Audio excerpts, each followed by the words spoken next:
Épique Époque. Regards croisés et illustrés pour mieux comprendre les défis de notre temps. Des conférences proposées par le Jardin des Sciences en partenariat avec RCF Alsace depuis le Planétarium de Strasbourg. Bonsoir à toutes et tous et merci de votre présence ce soir pour une nouvelle édition et un nouvel épisode d'Épique Époque. Pour celles et ceux qui nous rejoignent pour la première fois ici, Épique Époque, c'est un cycle de conférences sur des sujets d'actualité et des grands défis de société qui sont adressés par les regards croisés de chercheurs ou de professionnels de plusieurs disciplines différentes.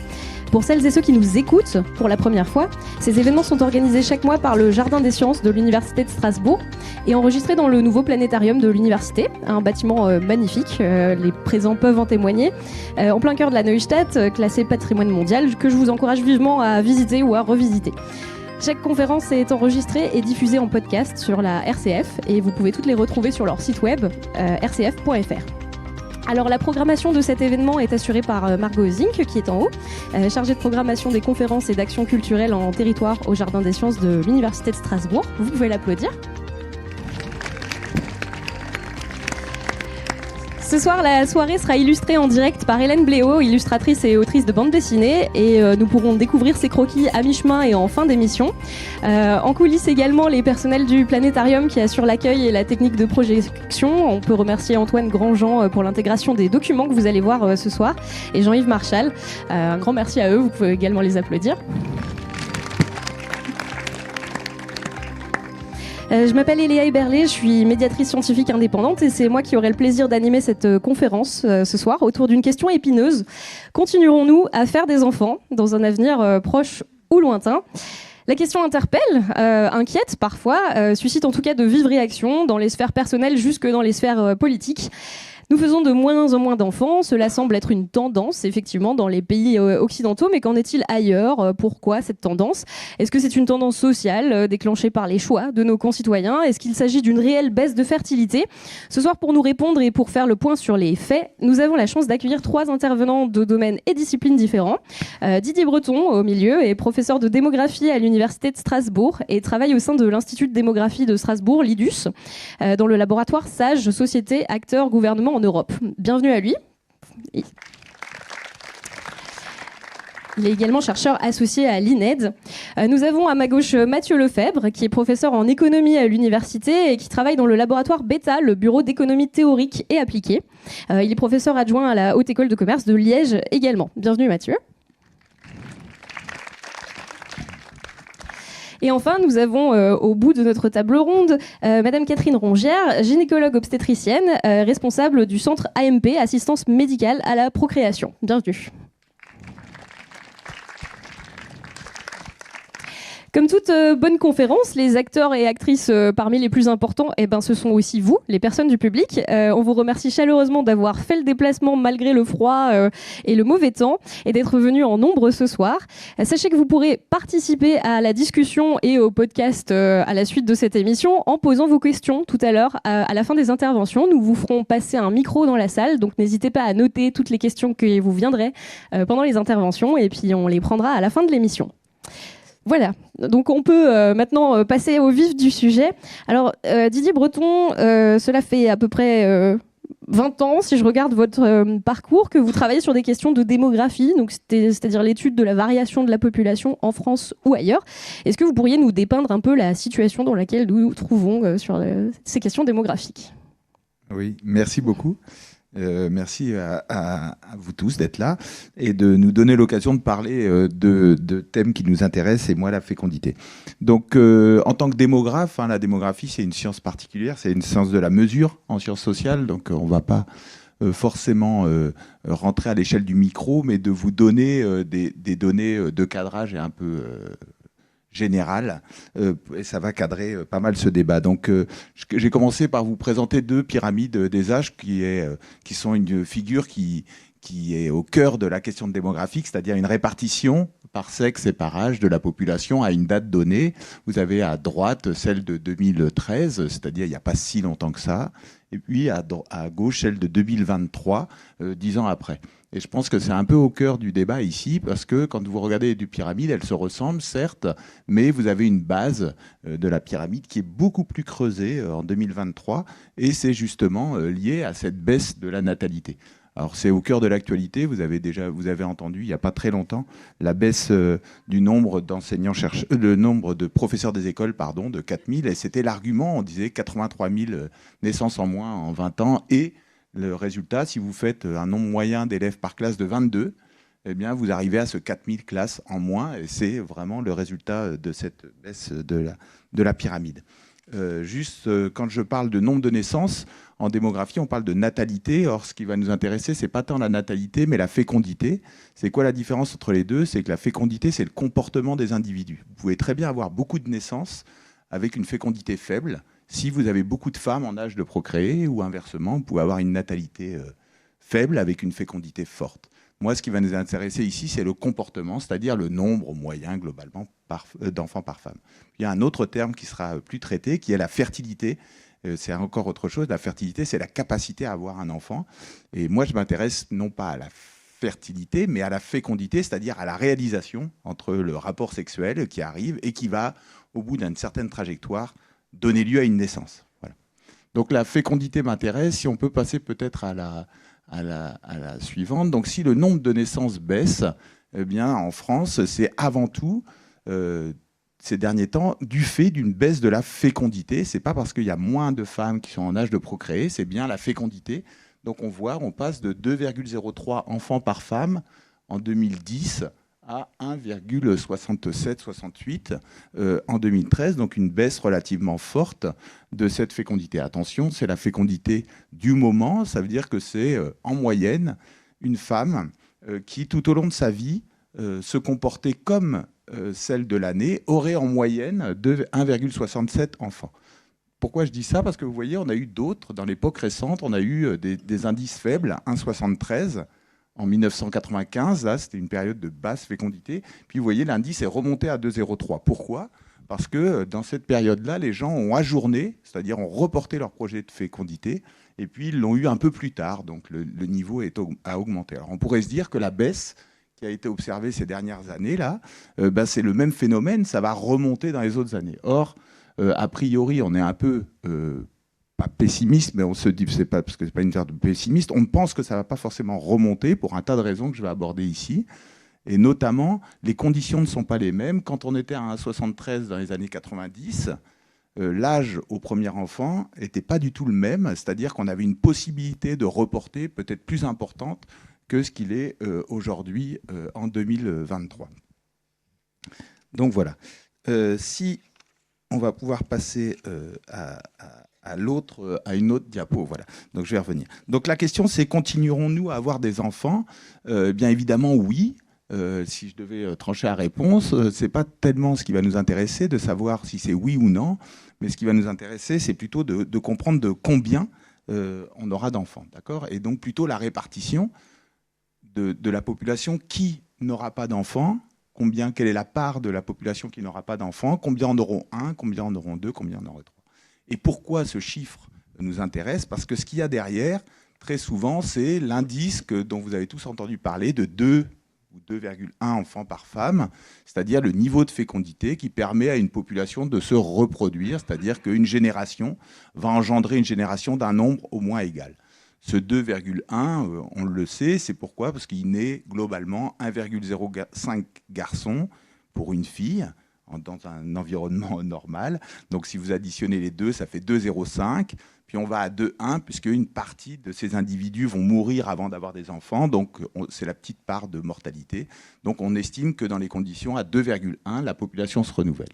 Et ce qui angoisse pas mal les politiques publiques, et pourquoi on en entend parler, c'est parce que c'est comme si dès que la fécondité atteint un niveau faible, descend en dessous de 2, et que ça s'installe dans la durée, l'imaginaire collectif, le corollaire, c'est la baisse de la population. Et ça, c'est quelque chose qui est anxiogène. On le voit dans tous les territoires en décroissance en France, et on le voit dans les politiques publiques. Et donc, ça va générer des politiques publiques qui vont dire, il va falloir... tout faire ou imaginer des choses pour que la population se renouvelle. Alors, ce n'est pas qu'un fantasme, c'est parce que tout un élément de notre cohésion sociale est basé sur ce renouvellement de la population, que ce soit les retraites, mais aussi un tas d'offres publics, le nombre d'écoles, les écoles, etc., qui sont basés sur cette question de la population et des naissances. Alors, c'est pas nouveau. Alors, c'est aujourd'hui une vraie question. C'est pas forcément nouveau. Je vous ai mis ici, j'adore cette affiche qui date de 1924, où il y avait l'Alliance pour l'accroissement de la population qui existait, qui faisait cette promotion. Et donc, il y avait une incitation dans 1924, une incitation à la fécondité et dire que la natalité était importante, notamment d'un point de vue arithmétique, et dans une phase de conflit avec nos voisins et par exemple avec les Allemands. Et je trouve que cette affiche, elle est parlante parce que d'abord, elle rappelle que ça a toujours été un problème. On pourrait remonter beaucoup plus loin. Hein. Les Grecs, les Romains se posaient exactement la même question de la population et de la fécondité qui baisse. Mais je pense aussi qu'elle est assez symptomatique parce que quand notre président Emmanuel Macron a parlé de réarmement démographique, en tout cas les démographes que nous sommes, on a tout de suite pensé à ça. C'est-à-dire que ça nous renvoyait à un contexte où il y avait une arme démographique qui était liée à des rapports de force entre les populations. Et je pense que, bon, d'abord, c'était certainement malvenu et je ne suis pas sûr que les propos, il y avait ça derrière, mais nous, ça nous a marqué profondément. Je vais juste prendre un peu de temps aussi. Vous voyez, tout en haut à gauche, c'était une propagande ou une incitation, c'était vraiment du politique nataliste. Vous avez un nombre de naissances, on dit 1 million de naissances en 1864, 913 000 en 1896 et 750 000 en 1924. D'accord ? On voyait que le nombre de naissances baissait. Ça rappelle le trou dans la pyramide qu'on avait. Si vous regardez ce qui s'est passé entre 1896 et 1924, on avait perdu 150 000 naissances, mais en presque 35 ans. Or là, on vient de perdre en France 100 000 naissances en 10 ans. On est aussi dans un contexte où la fécondité a pas mal baissé. Je pense qu'on peut passer au suivant, à ce que je voulais dire après. Pendant que ça passe, pour ceux qui nous écoutent en différé en podcast, l'affiche est titrée « Le plus grand péril qui menace la France est la baisse de sa natalité », c'est ça ? Ouais. Alors, oui, pardon. Alors, continuerons-nous à avoir des enfants ? Donc, je voulais aussi terminer, ça fera la transition avec le collègue économiste, pour dire que c'est une tendance mondiale. Cette baisse de la fécondité est quelque chose qu'on connaît, les démographes, ce qu'on appelle, nous, la première transition démographique, qui est suivie de la seconde transition démographique.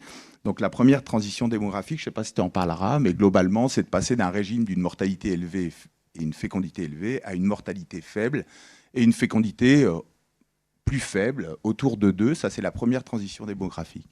D'accord ? Et c'est quelque chose d'assez universel. On a peu de théories qui fonctionnent en démographie, mais celle-ci, elle fonctionne assez bien.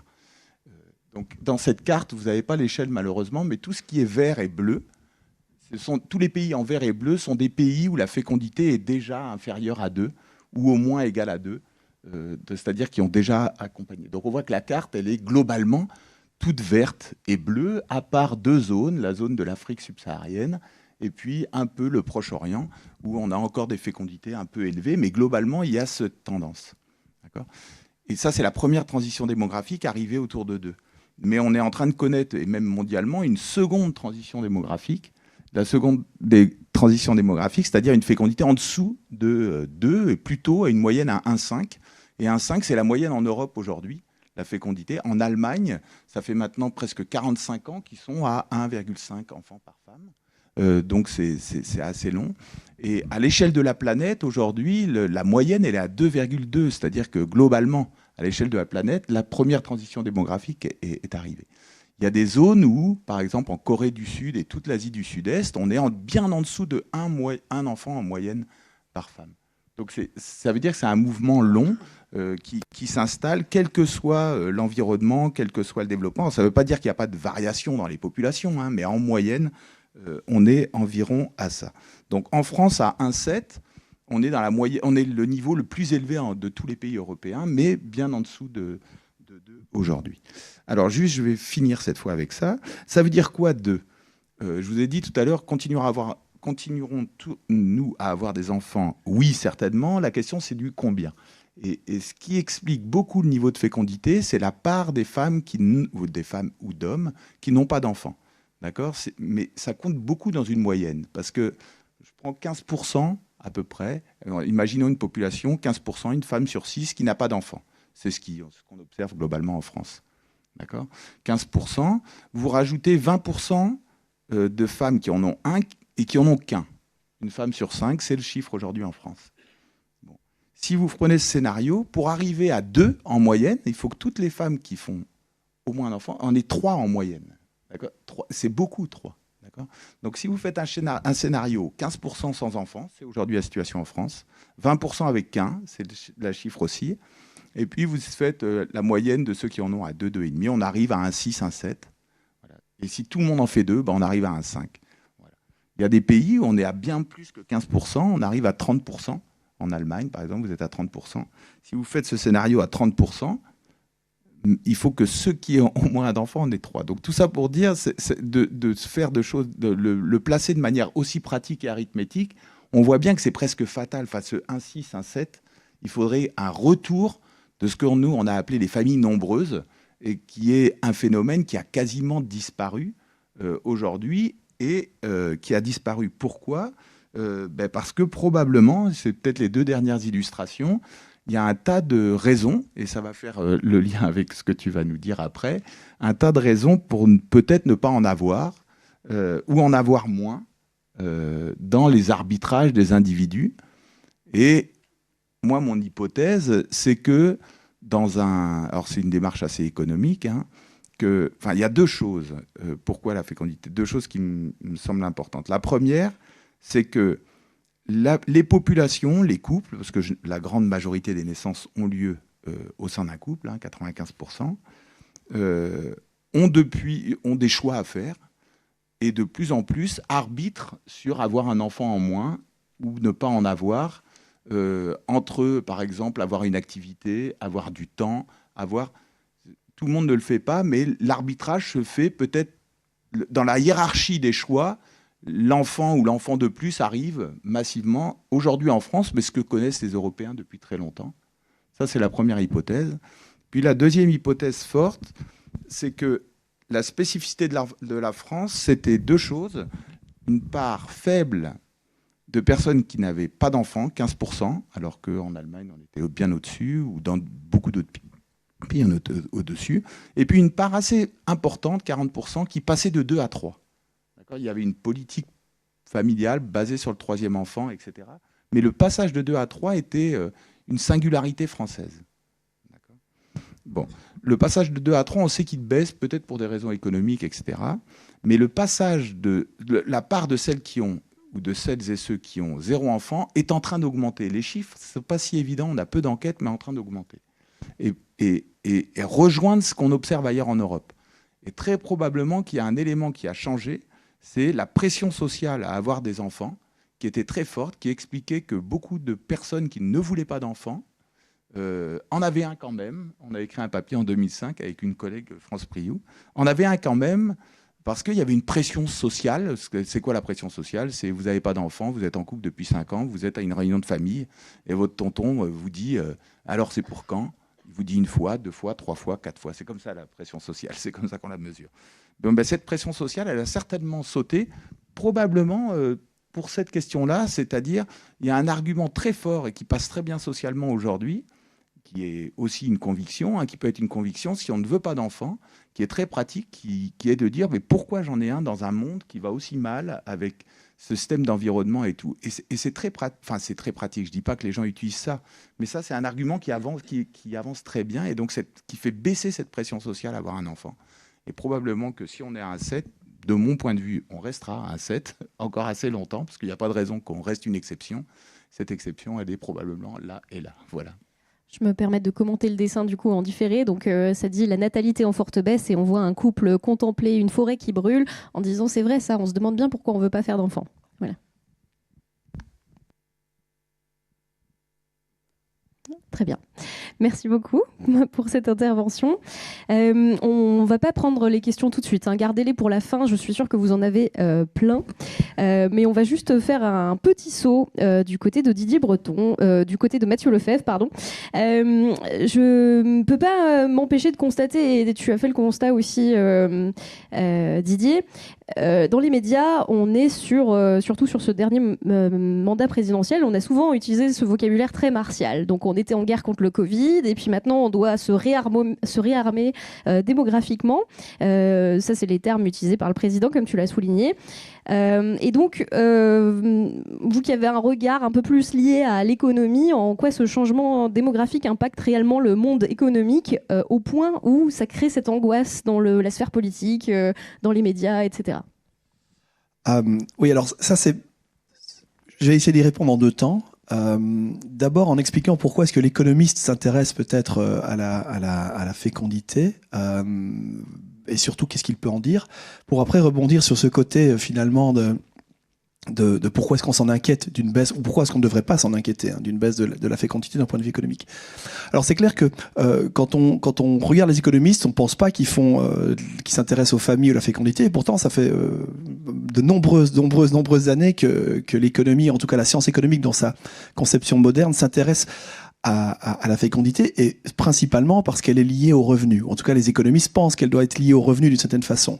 Et je crois qu'on vous a mis l'image de 3 économistes, en tout cas il y en a au moins 2 et 1 qu'on peut considérer comme étant un économiste, qui ont travaillé sur ces questions, et je voudrais juste vous présenter ce qu'ils en disaient pour après pouvoir rebondir sur qu'est-ce qui explique d'un point de vue économique la fécondité. Donc finalement, quand on parle d'économie de la population, on tombe toujours sur Thomas Malthus. Thomas Malthus, c'est un économiste, enfin un penseur, un philosophe, un économiste anglais de la fin du XVIIIe, début du XIXe siècle, qui était un des premiers à mettre en évidence la question de la population dans l'économie. Il a écrit un essai sur les principes de la population, dans lequel il expliquait qu'en fait le problème que l'on a, c'est que si on laisse les individus faire des enfants sans aucune contrainte, en gros, c'est exponentiel. Si vous n'aviez aucune contrainte, toute autre chose restant égale, vous faites des enfants.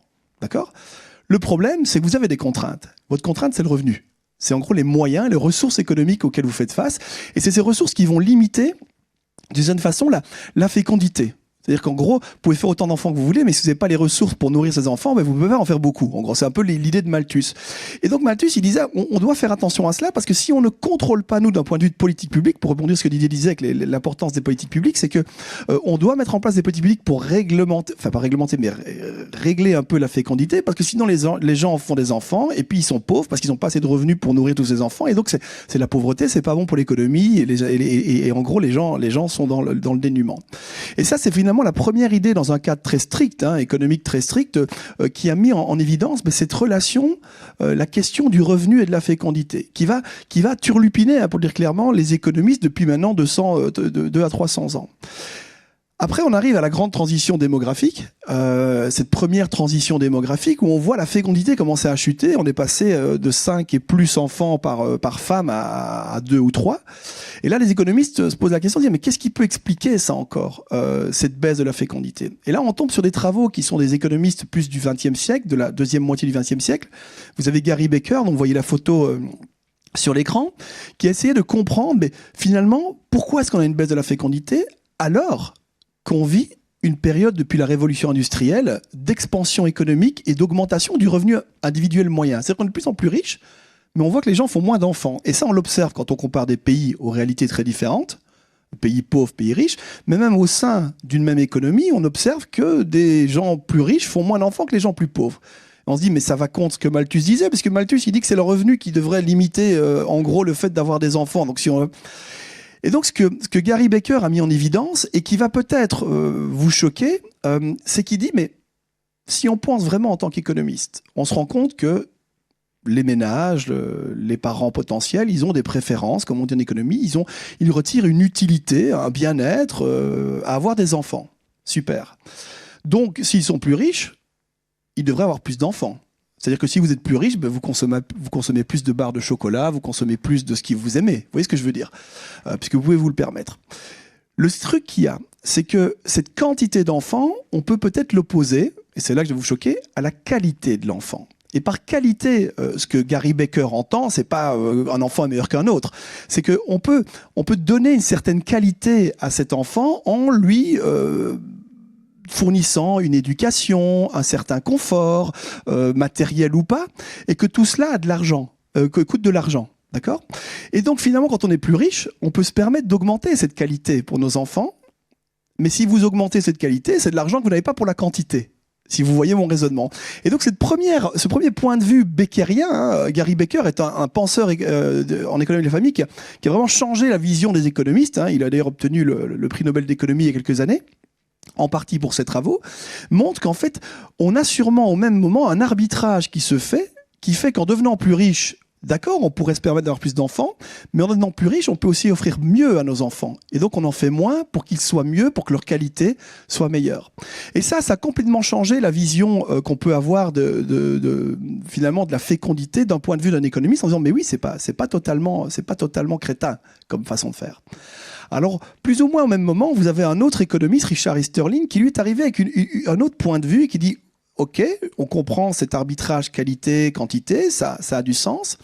Mais en même temps, et pour tout vous dire, Easterlin était surpris par en gros le baby-boom, le rebond de fécondité qu'il y a eu après la Deuxième Guerre mondiale.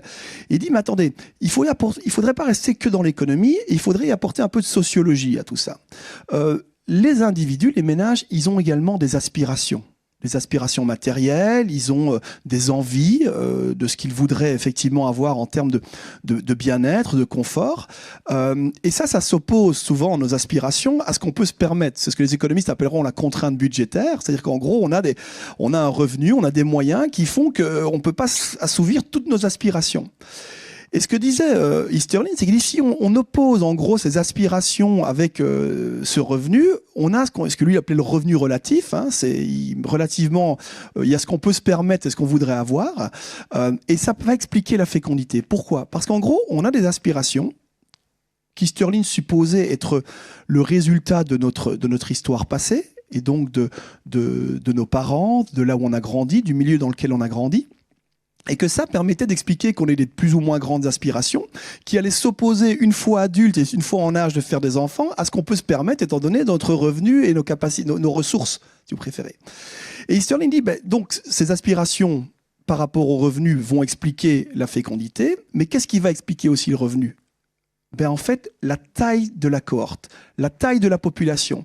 En gros, si vous faites partie d'une cohorte très nombreuse, c'est-à-dire que vous faites partie d'une génération où il y a eu beaucoup d'enfants, vous arrivez sur le marché du travail et vous êtes en concurrence avec plein d'autres, et donc vous avez moins facilement un bel emploi, donc vous avez moins facilement des grands revenus, et donc la taille de la cohorte va jouer contre votre potentialité de fécondité, parce qu'en gros, vous n'allez pas pouvoir rencontrer vos aspirations. Alors que si on est sur une cohorte plus faible, et c'est ce qui était arrivé dans le cours du XXe siècle finalement, c'est qu'on voit que les années 25-30 ont entraîné une chute de la fécondité commençait à baisser. Ces générations 1930 sont arrivées dans les années 50 à devenir adultes et prêts à faire des enfants, avec justement une cohorte faible et une potentialité donc d'avoir de gros revenus. Donc ils se sont dit, c'est facile pour nous, les perspectives elles sont bonnes, on va faire plein d'enfants. Ok ? Alors maintenant, je rebondis là-dessus. Il y a un élément important dans la théorie d'Easterlin pour essayer d'expliquer pourquoi est-ce que le revenu peut être lié négativement finalement à la fécondité. C'est qu'il considérait à l'époque des ménages où en gros, ce qu'on dit en anglais, le breadwinner, hein, celui qui ramène le plus des ressources, c'est l'homme. D'accord ? Sauf que dans ce cas-là, ça veut donc dire que si le ménage a des aspirations fortes, mais que l'homme ne ramène pas beaucoup de revenus, mais qui peut complémenter ce revenu ? Les dames, les femmes. D'accord ? Et donc, ça a entraîné une augmentation de la participation au marché du travail des femmes qui ne peuvent plus faire d'enfants si elles travaillent d'une certaine façon. Je suis un peu catégorique, mais ça devient plus compliqué d'avoir beaucoup d'enfants si vous devez travailler. Et ça me permet de rebondir sur un deuxième phénomène qui va être extrêmement important pour les économistes pour parler de la fécondité. C'est l'augmentation très forte, tu en as dit un ou deux mots tout à l'heure, de la participation au marché du travail des femmes dans la deuxième moitié du XXe siècle. C'est qu'on observe au même moment une augmentation très forte donc de l'activité des femmes. Et en même temps, une chute de la fécondité. En fait, ça permet d'introduire un autre concept économique qui va me permettre de rebondir après sur tous les déterminants, si on peut passer à la diapositive suivante, sur les déterminants d'une certaine façon de la fécondité, les déterminants économiques. Ce que vous voyez sur ce graphique, en gros, c'est l'évolution du taux d'activité des hommes et des femmes dans la catégorie qu'on considère en général en tant qu'économiste en âge de travailler, donc entre 15 et 64 ans. Okay, et on voit qu'effectivement, au cours du temps, on a une activité des hommes qui n'a pas beaucoup baissé, un petit peu baissé mais pas trop, mais surtout on a une augmentation très forte de l'activité des femmes. Si j'avais pu vous retrouver des chiffres encore plus anciens, vous verriez vraiment cette croissance. D'accord ? Et là, on comprend quelque chose qui devient important pour ce qui est de la fécondité, il me semble en tout cas. C'est que si vous êtes une femme qui commence à travailler plus, et surtout avoir accès à un marché du travail qui est beaucoup plus rémunérateur que ce qu'il était avant, puisque maintenant, même si le gender gap, comme on l'appelle aussi, ce creux qu'il y a entre les revenus, les salaires des hommes et des femmes à compétences égales existe toujours, il se réduit au fur et à mesure, mais vous commencez à avoir une vraie importance dans les revenus du ménage. Et donc, il y a ce qu'on appelle en économie un coût d'opportunité à avoir des enfants. Parce que si vous décidez d'avoir des enfants, vous avez moins de temps consacré au travail, puisque malheureusement, en tout cas dans le XXe siècle, c'est encore fortement le cas, ce sont les femmes qui s'occupent des enfants. D'accord ? Et donc, il y a un coût à faire des enfants, c'est le coût du renoncement. Vous renoncez à une activité professionnelle, vous renoncez surtout à un revenu, à un salaire. D'accord ? Et donc, ça a un coût d'opportunité. Et ce coût d'opportunité, il devient très intéressant pour les économistes parce que ça permet d'expliquer beaucoup des déterminants de la fécondité et de leur évolution, surtout au cours des 40-50 dernières années. Puisqu'à partir du moment où on peut prendre en compte le fait que les femmes qui sont celles qui font les enfants, mais aussi celles qui s'en occupent le plus souvent, ont justement cet arbitrage à faire entre je vais avoir des enfants, mais si j'ai des enfants, je peux moins travailler et donc je peux moins gagner de revenus. Mais si par contre le revenu auquel je peux prétendre est relativement important, pourquoi est-ce que je ferai des enfants ? Il y a un coût à avoir un enfant. Ça permet après de comprendre aussi tout ce qui est le rôle des politiques publiques, le rôle du développement, par exemple, de l'éducation. L'éducation publique a joué un grand rôle sûrement dans cette baisse de la fécondité, puisque si vous reprenez mon exemple de Becker, qualité, quantité, ça vous coûte très cher d'augmenter la qualité de l'enfant parce qu'il faut payer sur son éducation. Si vous avez une éducation publique presque gratuite, vous n'avez plus ces frais à faire. Si vous avez des gardes d'enfants qui sont organisés soit publiquement, soit de façon privée par le marché, ça diminue bien sûr le coût d'opportunité d'avoir des enfants, puisque c'est plus vous qui devez garder ces enfants, vous avez accès à des gardes publics ou privés.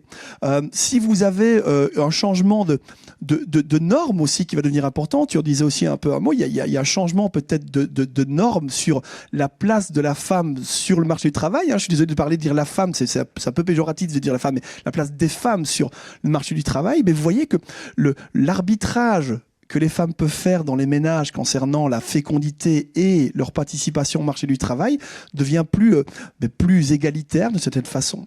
Et ça permet vraiment d'expliquer beaucoup de choses sur l'évolution de la fécondité. Alors j'en arrive à la question un peu qui m'était posée, en tout cas la perche qui m'était tendue au départ, c'est quid de l'économie de manière générale, finalement ? Qu'est-ce que ça traduit, cette baisse de la fécondité, qu'on peut expliquer maintenant, j'espère que si vous m'avez compris, par des facteurs économiques. Qu'est-ce que ça peut avoir comme impact ? Soyons clairs, c'est pas clair.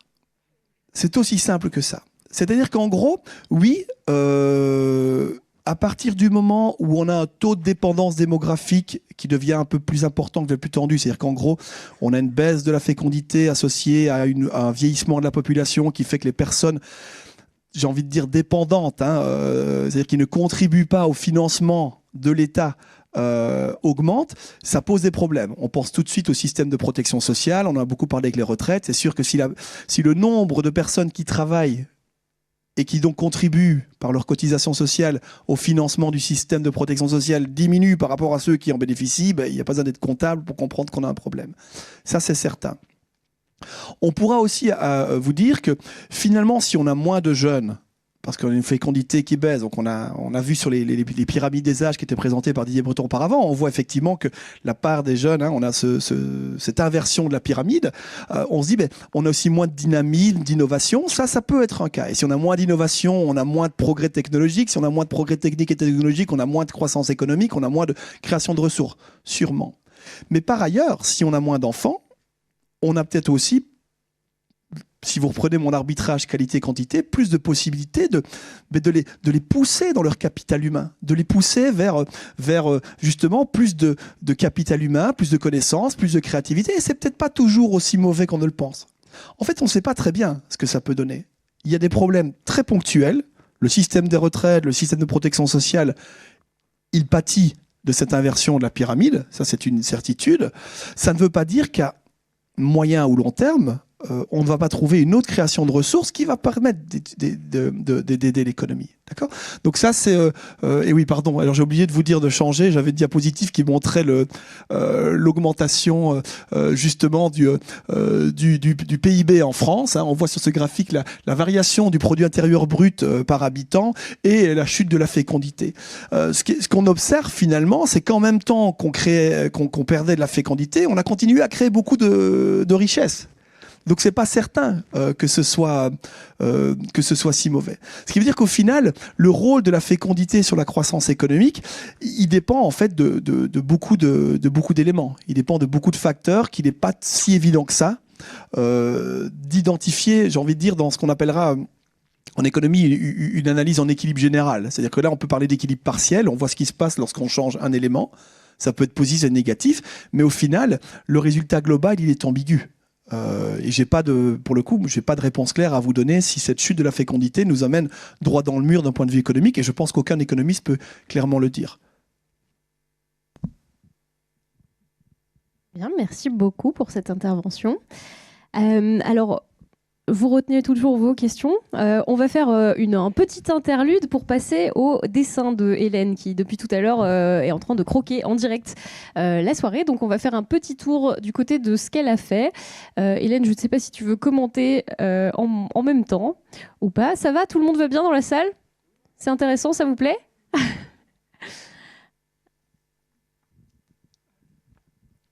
Hélène, tu veux participer ? Non, ok, très bien. Donc à l'écran, on voit les petites illustrations de nos participants. Voilà, c'est très ressemblant. La fécondité est liée à l'économie, un rappel de Thomas Malthus, avoir assez de revenus pour subvenir aux besoins de leurs enfants. Le rappel sur Richard Easterlin. Des courbes. Tout le monde est représenté, c'est bien. Très bien, ça avance. Je vous propose qu'on se retrouve à la fin de l'émission pour voir ce que ça a donné. En tout cas, merci Hélène pour ce live sketching.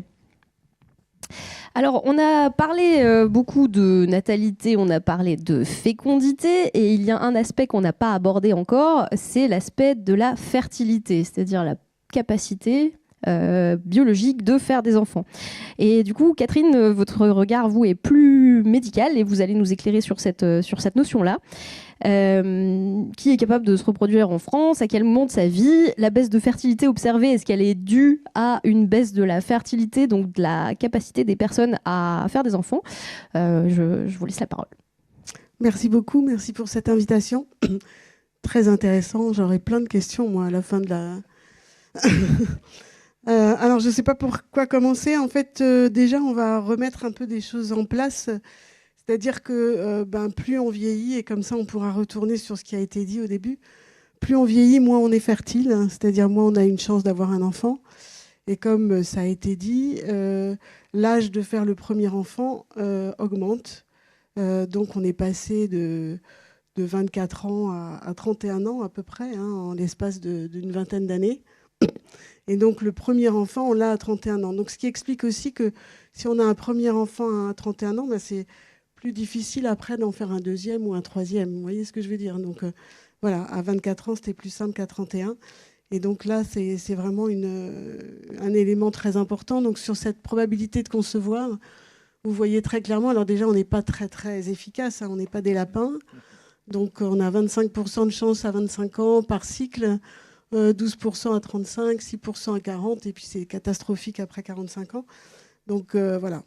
Or, la difficulté aujourd'hui, c'est que les patients et les patientes pensent qu'avec la médecine, elles vont pouvoir faire leur enfant à peu près n'importe quand. Or, une chose est certaine, c'est que l'assistance médicale à la procréation ne répare pas l'âge. Donc ça, c'est clair. C'est pas parce qu'on peut faire de l'assistance médicale à la procréation qu'on peut avoir ses enfants à 35, à 40, etc. On ne va pas améliorer la fertilité des femmes âgées. Et donc, l'idée est plutôt de prévenir en fait cette fertilité et de communiquer avec les patients, avec les médecins sur ce que c'est que la fertilité et les conséquences de l'âge déjà. Donc il y a eu un plan de fertilité qui a été mis en place. Dans la diapositive suivante, dans l'image suivante, voilà, vous voyez un peu cette augmentation de l'âge. Déjà entre 1994 et 2023, on est passé de 28 ans à 31 ans. Ça a l'air de rien, mais en fait, c'est quand même extrêmement important. Alors, le plan fertilité, c'était justement d'essayer de mettre en avant toute cette problématique. Il faut savoir qu'il y a quand même 3,3 millions à peu près de patients qui ont un problème de fertilité.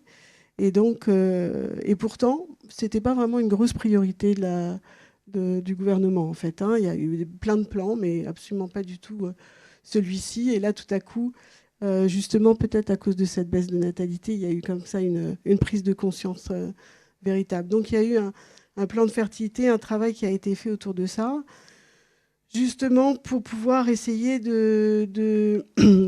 comment dirais-je, de communiquer autour de l'âge, puisque ça, c'est vraiment très, très important, et de communiquer aussi autour d'autres choses, d'autres éléments qui peuvent avoir un effet sur la fertilité, comme l'environnement. Vous avez tous entendu parler des perturbateurs endocriniens qui ont probablement un effet sur la fertilité. Très difficile d'avoir des précisions sur quoi, qui, comment, dans quelle comment dirais-je, association de différents perturbateurs endocriniens, mais on peut en tout cas essayer de donner aux patients un minimum de conseils pour essayer d'éviter en tout cas d'en rajouter avec des problématiques de ce type. Et puis, vous avez également, malgré tout, comme on l'a dit déjà, des patientes qui travaillent, qui ont envie d'évoluer dans leur carrière et qui donc finalement vont retarder leur grossesse pour obtenir une carrière qui évolue comme celle d'un homme, puisque malgré tout, la différence est encore très importante. Pour ne pas dire prégnante, mais voilà. Donc, il y a quand même beaucoup de choses. Donc, dans ce plan fertilité, l'idée était véritablement d'apporter des éléments de réponse de formation pour les patients, pour les professionnels, d'apporter des éléments de réponse de prévention par rapport à tout ce qui était perturbateur endocrinien, et puis peut-être de mettre en place une politique publique par rapport à un certain nombre de choses qui pourraient être des aides à la garde des enfants, un certain équilibre. Alors vous avez par exemple le fait que les messieurs maintenant ont 1 mois à la naissance des enfants, ça modifie quand même aussi la place qu'on donne à la femme et à l'homme pour justement accueillir cet enfant. Donc ça modifie quand même un certain nombre de choses. Et probablement, on y arrivera quand on arrivera à avoir vraiment une vraie égalité de ce côté-là. Donc, par contre, l'infertilité, ou en tout cas la prise en charge de l'infertilité, elle est relativement stable en fait d'année en année. On a peut-être un peu moins de patients qui viennent en consultation, ou en tout cas on a changé de public, puisque depuis la nouvelle loi de bioéthique, on a aussi des couples de femmes et des femmes seules qui viennent pour faire une demande de prise en charge avec un don de sperme, ce qui permet d'équilibrer finalement la diminution des couples hétérosexuels en FIV par rapport aux résultats qu'on a. D'accord ? Donc mais malgré tout, on reste stable, c'est-à-dire qu'on a à peu près 25 000 enfants qui naissent en fécondation in vitro, ce qui équivaut à peu près à 3,5% des naissances. Donc vous voyez, c'est pas la prise en charge de la fertilité ou de l'infertilité qui va modifier, à mon avis, les naissances.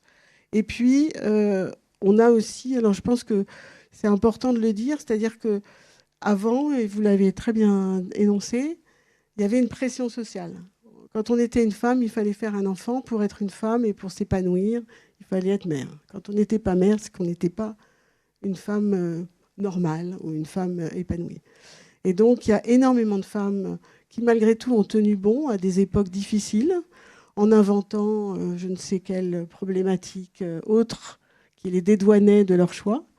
Et aujourd'hui, avec quand même toute une politique, un mouvement MeToo, une élévation un peu des femmes qui veulent quand même essayer d'exprimer en tout cas leur désir, et ben, elles ont beaucoup plus de facilité finalement à dire non, je ne veux pas d'enfant.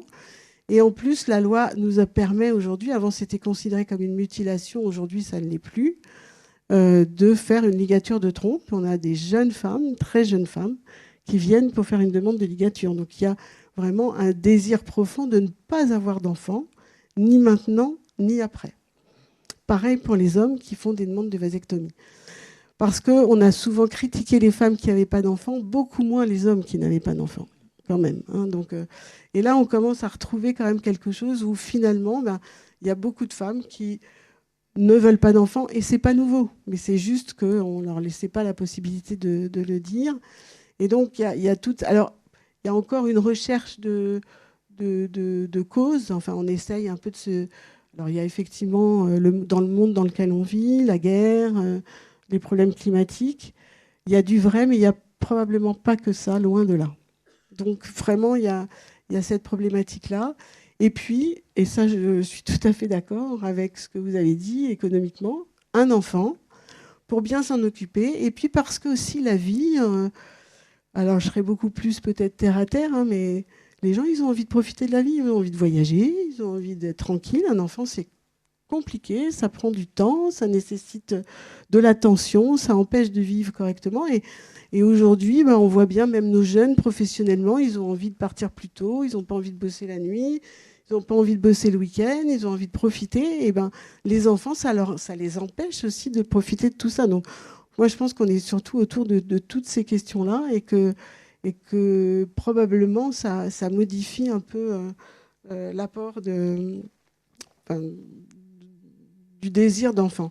Et à l'inverse, on a quand même effectivement des femmes et des couples qui vont venir pour un désir d'enfant très fort et qui vont insister. Mais je crois que la fertilité en tant que telle, alors, la fertilité aurait diminué du fait de ces problématiques climatiques, de ces problématiques de perturbateurs endocriniens, probablement d'environnement. Et puis de tous les toxiques aussi qu'on utilise, médicaments, cigarettes, tabac, alcool, etc. Donc il y a probablement un effet, mais ça n'est probablement pas ça qui explique cette chute et cette baisse de la natalité, ça c'est extrêmement clair.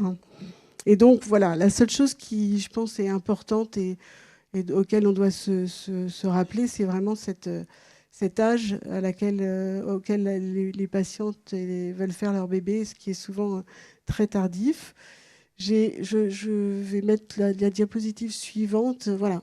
Alors, la loi de bioéthique a aussi ouvert la possibilité d'auto-conserver des gamètes. Et là, on peut se demander si finalement, alors c'est très bien, les professionnels ont défendu de façon très forte cette ouverture. Mais en fait, on a beaucoup de femmes qui viennent et qui nous disent je ne sais pas si je veux un enfant, en fait, j'en sais rien, a priori non. Mais dans le doute, je vais quand même préserver mes gamètes. Donc déjà, ce qu'il faut savoir, c'est qu'on est le seul pays au monde à prendre en charge à 100% cette démarche, qui, même en Israël, où en général, ils sont vraiment... ils font tout pour que la natalité... perdure et évolue, même cette autoconservation n'est pas prise en charge. On est vraiment les seuls à le faire. Et donc, effectivement, ça attire du monde. En fait, voilà, ça donne aussi l'illusion qu'on va pouvoir faire son enfant encore plus tard que prévu. Et ça, c'est aussi c'est à la fois un bien et en même temps, ça entraîne une distorsion finalement de la vérité de la fertilité. Et puis j'avais mis un dernier petit mot, voilà, juste pour vous dire qu'on a je ne sais pas, ils l'ont pas, voilà. C'était juste les femmes en attente de dons d'ovocytes et puis les femmes ou les couples de femmes en attente de dons de sperme qui ont vraiment explosé en France.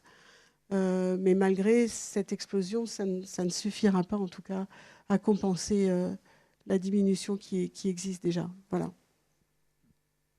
Merci beaucoup. Alors, juste à chaud sur ce chiffre, les femmes en attente d'un don de spermatozoïdes, est-ce qu'on est plutôt dans les catégories des femmes seules qui ne sont pas... C'est du 50-50 à peu près. D'accord. On a 50% de femmes en couple et 50% de femmes seules. Mhm.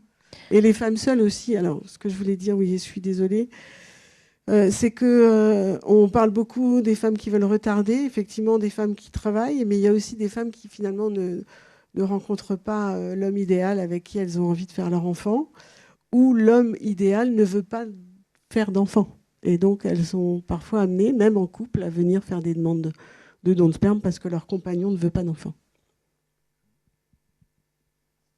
Très bien. Pas simple, hein. Pas simple, ouais, effectivement. Juste en termes de précision légale, j'en profite, hein, comme vous avez encore le micro, mais sur la conservation de ces gamètes, technologiquement, ça implique quand même des capacités de conservation fortes, j'imagine, avec des températures froides, des gros frigos, etc. Combien de temps sont gardées ces gamètes, en fait? Est-ce qu'il y a une législation? Les gamètes peuvent être gardées en termes de congélation. C'est une congélation vraiment dans l'azote liquide, hein, donc c'est pas le congélateur de la maison. Et ensuite, ça peut se garder en fait un temps entre guillemets, je dirais infini, mais la loi l'autorise jusqu'à l'âge de 45 ans, du jour d'anniversaire de 45 ans. Et on peut conserver ces ovocytes entre l'âge de 29 ans, du jour d'anniversaire de 29 ans, jusqu'au jour d'anniversaire de 37 ans. Donc au-delà de 37, on ne peut pas. Et aujourd'hui, la difficulté, en fait, c'est qu'il y a un engouement en fait, pour cette préservation, une sorte de sécurité. Alors, ce n'est pas vraiment une sécurité, hein, il faut quand même bien mettre les choses en place, c'est-à-dire que c'est bien, c'est mieux que rien, mais ça n'assure pas non plus un bébé si un jour on devait les utiliser. Donc, il faut vraiment être très clair vis-à-vis des patients. Et il vaut mieux faire le bébé à 34 ans que conserver ses ovocytes. Si on veut être vraiment très clair d'un point de vue fertilité, et là je ne parle pas de démographie. Donc ça c'est difficile puisque la politique publique a accepté cette prise en charge d'autoconservation, mais n'a autorisé que les centres publics à pouvoir faire cette autoconservation qu'ils appellent sociétale. J'aime pas tellement ce terme, je dirais plutôt non médical. Sauf que ça explose.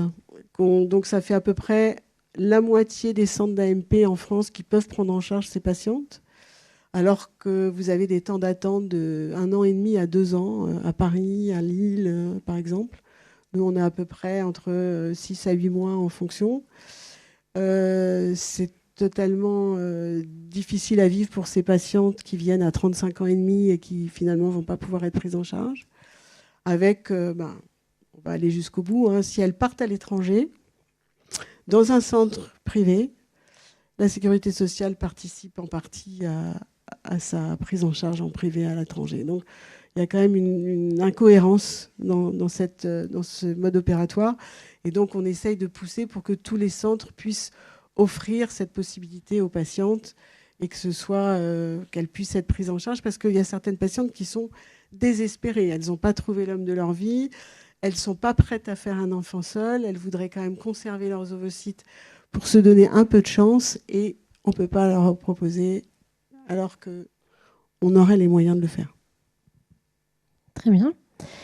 Alors, suite à ce tour de table, du coup, ça va être à vous, le public, si vous avez des questions. Donc, Jean-Yves va descendre avec un micro, et en attendant qu'il descende avec son micro, vous pouvez réfléchir à vos questions. J'ai juste une remarque globale de ce que vous disiez. On n'observe pas dans les chiffres cette baisse drastique de la fertilité des personnes qui s'expliquerait par des perturbateurs endocriniens. Ça se voit pas tant que ça dans les demandes de consultation. Enfin, on n'est pas au point des scénarios de séries américaines comme la Servante écarlate, par exemple, où les femmes ne peuvent plus faire d'enfants. Ils sont obligés de kidnapper des femmes pour qu'elles deviennent des super procréatrices pour la nation et tout ça. On est loin de ce scénario-là. Et donc, ça s'expliquerait surtout par des facteurs sociaux, cette baisse de la natalité en France. Est-ce que ça, c'est pas une bonne chose au regard de justement toutes les questions écologiques? On dit tout souvent qu'il y a trop de personnes sur la planète, qu'on surconsomme, qu'il faut aller dans la décroissance. Donc est-ce que cette baisse de la natalité, c'est pas une réponse finalement à apporter aux enjeux globaux du changement climatique? Je sais pas si vous voulez vous... ça, on fait. C'est assez facile pour nous de répondre à ça, parce qu'on nous la pose tout le temps, la question aux démographes, est-ce qu'on est trop sur cette planète et tout.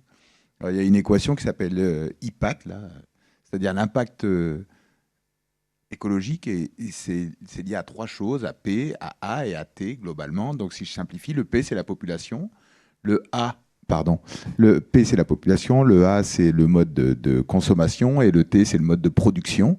Mais on se rend compte que la population, c'est qu'un facteur parmi d'autres. Donc, c'est pas vraiment cette question. Alors, c'est peut-être une bonne nouvelle, parce que ça diminue, si on a un raisonnement de diminuer l'impact écologique, ça c'est un facteur. Mais au bout d'un moment, ça boucle, parce que les endroits où il faudrait baisser la fécondité, c'est les endroits où le A et le T sont très importants. Et ces 2 endroits, vous l'avez vu dans la carte, c'est des endroits où la fécondité est déjà très basse. D'accord ? Et donc, on arrive à une espèce de stigmatisation, à dire qu'il faudrait la baisser dans les endroits où c'est encore élevé. Or, dans ces endroits-là, les modes de consommation et les modes de vie ont un impact écologique qui n'est pas monstrueux. Donc, c'est presque trop simplificateur de dire ça. Voilà. Après, par exemple, pour le cas de la France, je ne sais pas si c'est grave ou pas grave, parce qu'on pourrait se dire, tiens, la France a 40 millions d'habitants, on l'a connue, c'était la 30 glorieuse, ça allait super bien. Mais ce n'est pas tant une histoire de nombre, c'est une histoire d'équilibre, et notamment d'équilibre entre les générations qui vont faire. Ce qui explique que la population a beaucoup augmenté, on l'oublie, ce n'est pas la natalité, c'est le vieillissement de la population, c'est le fait qu'on l'espérance de vie a fait des progrès incroyables. Et ça a augmenté beaucoup la population. Et qui ici voudrait diminuer l'espérance de vie de la population ? Enfin, moi, j'en connais pas, et je connais pas de politique publique qui décide ça. Or, l'accroissement de la population mondiale, l'explosion, elle est très liée à cette question du vieillissement. Parce que la fécondité, vous l'avez vu, 2,2. On est descendu à des niveaux faibles à l'échelle de la planète. Donc voilà, je ne sais pas si ça répond à votre question. Moi, juste pour dire, il y a un mot qui est central un peu finalement dans ce que dit en économie, ce qui est dit sur l'AMP, c'est la question du désir d'enfant, ou de non-enfant, ou comme diraient d'autres, le désir de non-enfant. Voilà, c'est ça. Et toutes les politiques publiques se basent en disant on va mettre en place des politiques publiques pour que les gens aient des enfants. Mais ça fonctionne s'ils en veulent. S'ils n'en veulent pas, vous pourrez mettre toutes les politiques que vous voulez. Vous n'y arriverez pas. Ça ne sert à rien. Ou alors, ça devient des politiques très incitatives, natalistes. Par exemple, intervenir sur le droit à l'IVG, interdire la contraception, remettre les... Mais c'est vraiment des politiques... Enfin, on ne connaît pas d'endroit où on a des politiques natalistes. Des politiques coercitives, oui, la Chine a réussi à faire baisser la fécondité, mais faire réaugmenter la fécondité, si le désir n'est pas là, je pense que c'est un peu vain. Ouais. En fait, j'ai 2 questions. Il y en a une par rapport justement à l'âge, parce qu'en fait, pour moi, malgré tout, ça compte. C'est le fait qu'on ait une espérance de vie qui est importante et qu'en plus, on prenne en charge aussi, hein, parce que financièrement aussi, il y a une prise en charge des plus vieux qui est très coûteuse aussi au niveau de la santé, etc. Et comme vous dites, qui a envie de diminuer cette espérance de vie. Donc ça, c'est vraiment important. Et puis j'ai aussi par rapport à l'Allemagne, par exemple, parce que la prise en charge des femmes, enfin des enfants, les femmes ne travaillent pas, enfin elles sont obligées d'arrêter de travailler pour s'occuper des enfants parce qu'il n'y a absolument rien pour s'en occuper. Et quand elles placent leurs enfants, je ne sais pas si elles trouvent une garderie ou... elles sont très très mal vues en Allemagne. Donc ça, je pense que ça aussi, ça a engendré justement cette baisse depuis très longtemps en Allemagne, non ? En fait, c'est directement lié à ce que j'essaie d'expliquer, c'est que le coût d'opportunité d'avoir un enfant en Allemagne, il est dur, il est assez cher, puisqu'il n'y a pas de garde, il n'y a rien qui est pris en charge.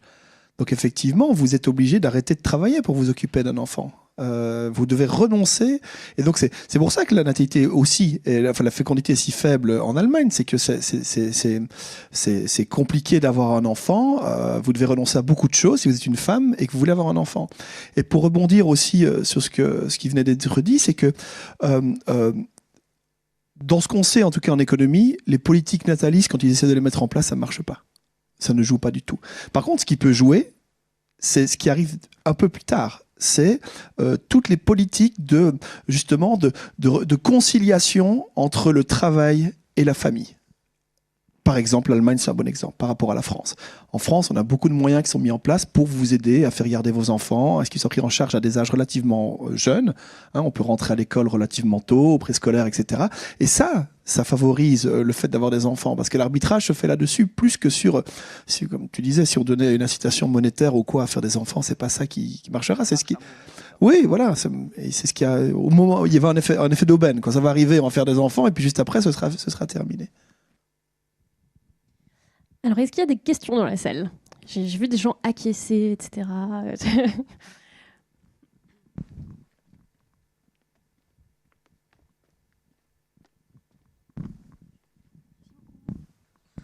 Bonsoir. Déjà, merci beaucoup pour les discussions. Là, c'était super, très, très intéressant. En fait, j'aurais 2 questions. Déjà, par rapport aux affiches, notamment par rapport aux politiques sur la natalité que vous aviez pu montrer, sur le fait d'utiliser un vocabulaire qui était assez guerrier, finalement. Est-ce que ça n'a pas même carrément l'effet inverse ? C'est-à-dire que lier le fait d'avoir des enfants au fait qu'on va les envoyer à la guerre, ça donne peut-être vraiment pas envie d'avoir des enfants pour les voir se faire tuer. Et j'avais une deuxième question. Et ça y est. Ah oui, sur l'économie... Du coup, par exemple, le fait qu'il y ait une inflation énorme, etc., sur le fait que combien ça coûte d'avoir des enfants, est-ce qu'on peut pas lier carrément la baisse des naissances au fait que, comme la vie coûte de plus en plus cher, c'est de plus en plus difficile d'en avoir ? Oui, alors si je peux répondre, en tout cas sur ce point-là... Oui, alors cette inflation, on l'a pas connue, elle est assez récente. Finalement, la forte inflation qu'on a eu, on a connu pas mal d'années où les prix n'augmentaient pas tant que ça. Et alors pour revenir, ça dépend de où on parle. Effectivement, en France, ça peut être un problème. Moi, je suis pas français, je sais pas si vous avez entendu, mais je viens d'un pays où les salaires sont indexés sur l'inflation. Donc, par exemple, un pays comme la Belgique, donc mon pays, ça pose pas de problème puisque les salaires sont automatiquement augmentés en fonction de l'augmentation du niveau général des prix, ce qui embête un peu les entreprises, bien sûr, mais pas trop les salariés. Pour revenir au premier point, si je peux, parce que c'était une affiche que tu as présentée, mais ça, c'est un élément extrêmement intéressant qui nous intéresse quand on fait de la psychologie sociale ou de l'économie comportementale, qui sont finalement 2 disciplines qui s'entremêlent. C'est que parfois, des mécanismes incitatifs qui partent d'une bonne idée ont ce qu'on appellera un backfire effect en anglais, un effet, je sais pas comment on dit ça en français, mais vont avoir l'effet inverse parce qu'effectivement, les individus à qui elles s'adressent vont avoir une réaction de recul par rapport à ça. Donc sur l'histoire du réarmement, je crois que ça a été une faute de... Enfin, je pense qu'il ne l'a pas fait exprès en vérité, parce que comme il parlait de réarmement économique, etc., il a juste décliné tout d'un coup avec démographique, c'est une erreur. D'ailleurs, tous les mouvements féministes se sont emparés de ça en disant... Enfin, il y a eu une réaction, comme vous le dites, inverse, en disant on ne doit pas être les ventres de... donc ça a été en effet, d'ailleurs ça fait un flop, on en a beaucoup entendu parler, et puis après ça a disparu. Sur l'inflation, c'est marrant, tous les ans là, je coordonne un article pour la revue Population qui fait le bilan de la dynamique démographique de la France avec 4 auteurs dont Hippolyte Dalby, là, économiste. Et cette année, j'ai regardé l'effet de l'inflation sur la baisse de la fécondité. Et on voit très bien, il y a eu les 3 grosses périodes d'inflation pour la France. Elles sont toujours liées à des baisses de la fécondité du moment. Mais c'est qu'un effet ponctuel, c'est-à-dire après on peut rattraper. Donc c'est-à-dire les gens en période d'inflation, en effet, vont peut-être retarder. Il y a eu une publication aussi qui a été faite pas pour la France, je crois que c'est je ne sais plus quel pays d'Europe, où on voyait, je crois que c'est en Angleterre, sur l'effet du coût du logement qui augmente, qui fait baisser un petit peu. Mais tout ça, c'est des effets... moi, je pense que c'est des effets qui sont vrais, mais qui ne s'inscrivent pas dans un temps long. Sauf si l'inflation dure pendant 25 ans, 30 ans, sans l'augmentation des salaires, là, oui, ça devient compliqué. Mais autrement, ça l'effet d'aubaine. Des personnes plus âgées se souviennent, par exemple, que Giscard avait mis en place une prime à la naissance dans les années 79-80. Sur le 3e enfant, on appelait ça le million Giscard, 10 000 francs sur la naissance. Bon, ça a eu un effet, la fécondité a augmenté, et puis après elle a baissé. Les Suédois ont fait la même chose, ça a baissé, après ça a augmenté, après ça a baissé. Alors après, peut-être ça joue quand même, c'est-à-dire ça a empêché de baisser à un moment, donc ça fait naître des enfants. Mais bon, c'est pas... En tout cas, cette histoire de réarmement démographique, moi ce qui m'avait un peu choqué, c'était justement le fait que juste après son intervention sur le réarmement démographique, qui était encore une fois, je pense, une maladresse, juste après... Le propos dans le discours juste après, c'était sur le plan de l'infertilité. Donc il y avait une façon de dire que si la natalité baisse, c'est lié à une question biologique, quoi, de fertilité, pas une question de contexte économique, social, etc.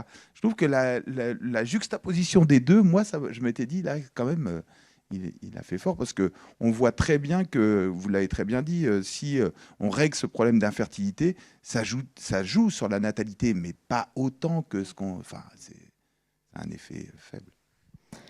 Y a-t-il d'autres questions dans la salle? Une ici, de l'autre côté. Désolée, Jean-Yves.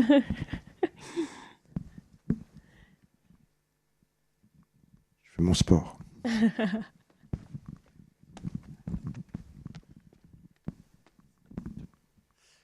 Merci pour vos interventions. Moi, j'avais une question. Est-ce qu'on ne peut pas voir aussi la chose sous... Enfin, j'ai deux questions. Est-ce qu'on ne peut pas voir la chose aussi sous un angle purement capitaliste avec vraiment en population de consommateurs? C'est-à-dire que peut-être que jusque-là, c'était pas très intéressant de s'intéresser à la population parce que les gens consommaient de plus en plus, etc. Donc, le marché, entre guillemets, avec les consommateurs restait stable et ça permettait de continuer à faire des profits, etc. Or là, avec les dernières années, etc., les gens consomment moins. Et du coup, le but, c'est pas d'augmenter la consommation des gens, mais le nombre de consommateurs. Et du coup, de vouloir, entre guillemets, repeupler l'Europe ou les autres pays comme ça, pour pouvoir maintenir tous ces problèmes d'argent qu'on peut avoir dans un système capitaliste. Et deuxième question, qui n'a rien à voir, mais pourquoi est-ce que des pays, par exemple, comme l'Inde ou la Chine, qui sont déjà des pays surpeuplés, veulent continuer à être surpeuplés? Dans le sens, ils sont extrêmement nombreux, ils ont du mal à donner de l'argent à tout le monde dans leur pays, mais ils veulent maintenir une natalité haute, par exemple. Je vais peut-être répondre à la première question. Je te laisserai la répondre à la deuxième, peut-être. Je ne suis pas certain de comprendre totalement votre raisonnement, mais je crois voir. Donc, alors, oui. Pardon. Non, est-ce que j'essaie d'avoir une réaction un peu claire? Est-ce qu'on a vraiment baissé la consommation ces dernières années? Est-ce que c'est vrai? Je n'en suis pas certain. Par contre, il y a une chose qui est sûre, c'est que les profits des entreprises n'ont pas baissé. Donc tout ça pour revenir dans le raisonnement, c'est qu'effectivement les entreprises qui recherchent le profit et qui ont besoin de consommateurs pour ça, d'avoir une demande, une demande comme on appelle l'économie en phase 2. Est-ce qu'elles auraient besoin d'avoir plus de consommateurs? Sûrement, elles feraient plus de profits, ça je suis a priori d'accord avec vous, s'ils sont capables de consommer ce qu'elles offrent. Donc je ne sais pas si en termes de politique publique, la volonté de vouloir maintenir une fécondité ou une natalité assez importante va dans le sens du système capitaliste, sachant que, encore une fois, d'un point de vue global, si on fait plus d'enfants, ça consomme plus de ressources aussi par ailleurs, au-delà de la consommation. Donc, c'est des ressources qui sont plus disponibles pour de la consommation capitaliste, si je prends vos termes. Donc je vois ce que vous voulez dire, mais je ne suis pas certain que ça joue, parce qu'encore une fois, une trop grande population, en tout cas l'économie, ce qu'on a montré, c'est qu'une fécondité trop importante entraîne des phénomènes de pauvreté. Les pauvres ne peuvent pas consommer, par exemple. Entraîne également des problèmes d'accumulation de capital humain, donc de progrès technologique, donc de création de ressources, donc de profit, encore une fois. Donc c'est compliqué, c'est comme je disais tout à l'heure, l'économie, si on fait beaucoup les malins, mais on n'a pas beaucoup de réponses très claires, parce que tout est entremêlé, que c'est compliqué d'avoir une réaction, enfin en tout cas un effet général qu'on puisse me démontrer. Donc je ne suis pas certain. Il faudrait que j'y réfléchisse. C'est une bonne question en tout cas. Pour la Chine et l'Inde, la Chine d'abord, ils ont surtout cherché à baisser leur population. Enfin, je veux dire, ça a été le pays avec la politique la plus coercitive. Drastique, c'était très fort avec des interdictions et tout. Donc ce qu'ils ont cherché, c'est pas à augmenter. Là aujourd'hui, ils essaient de réaugmenter, mais parce qu'ils sont sur des niveaux à 1,3, 1,2 depuis très longtemps, et ça pose des problèmes de cohésion sociale, encore une fois, notamment de s'occuper du care en termes de vieillissement. Ils ont une difficulté.